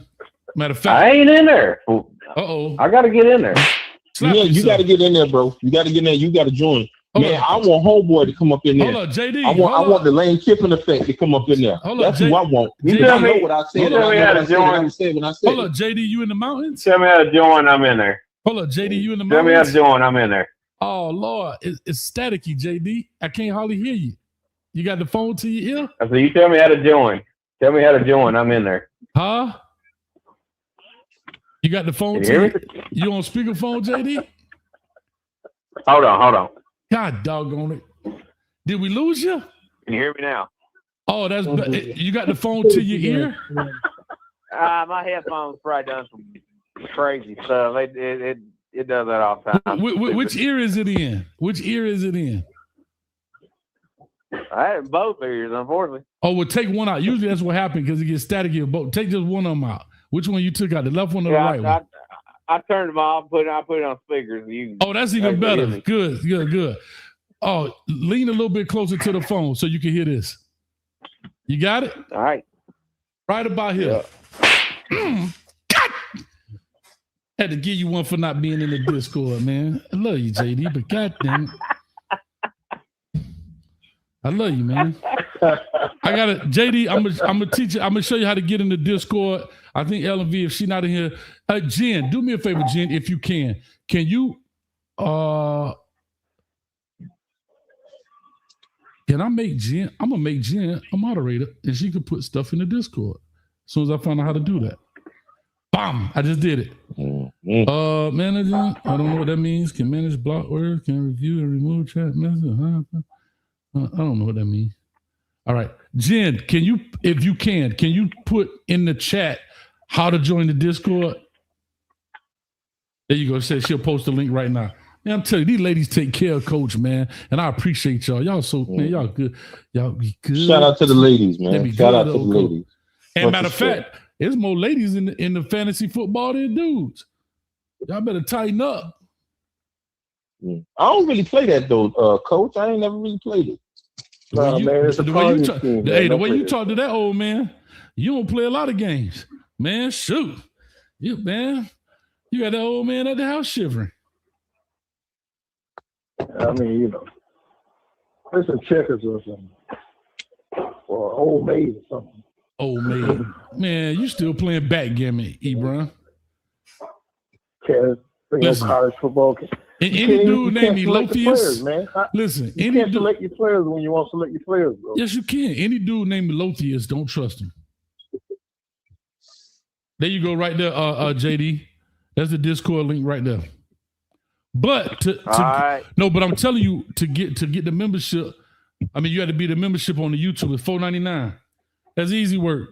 I don't even get the whole thing. I really get like $3, but it's all good. And we can get in the chat and everything. But consider it done, my friend. My man, you awesome. JD, you a cool cat. But this is what I'm about to do. Because I love y'all to death. I'm about to get up off of here. We could make part 2 go into the Discord if y'all like. But I got to get off this computer. I got to go take care. I got to go. What time y'all getting in the Discord, Coach? We can go right now. So we hang up and then go to Discord or what? Yeah. I got to go see a lady about a horse. And I can't do it online. All right. Yeah. I feel that. Yeah. I feel that. Yeah. Nature call. Yeah. I just, you know what I'm saying? I can keep y'all on speakerphone while I talk to her about this horse. But I got to go right now, you know what I'm saying? Y'all too All short. right, fellas. I'll see you there. Yeah. Matter of fact, Jen just put it there. Click to join the membership. Right there. She just put it in the chat. Well, Jen, you awesome. Anyway, I appreciate y'all. Much love to everybody in the building, man. Man, this has been awesome. Y'all join that membership. It's been fun. With all that being said, everybody, move your phone just a little bit and lean a little bit closer to the screen so you can take that with you. I'm slapping everybody. And go find me some haters so I can cook they behind week by week for the next 12 weeks in the next 45 days. Much love to everybody. We out this thing. Peace. Man, I was slapping them fools today, boy. I don't play around, if you understand me. Actually, I'm just out of cane juice. That's why I say I got to go. Hey, look at that. Y'all clap it up. That boy that already joined the membership, man. Y'all do me a favor. Y'all clap it up. The Cane 2026. Just that fast. Sure. I know he got good credit. Hey, I know he got good credit. That boy quick with it. We out of here. Peace.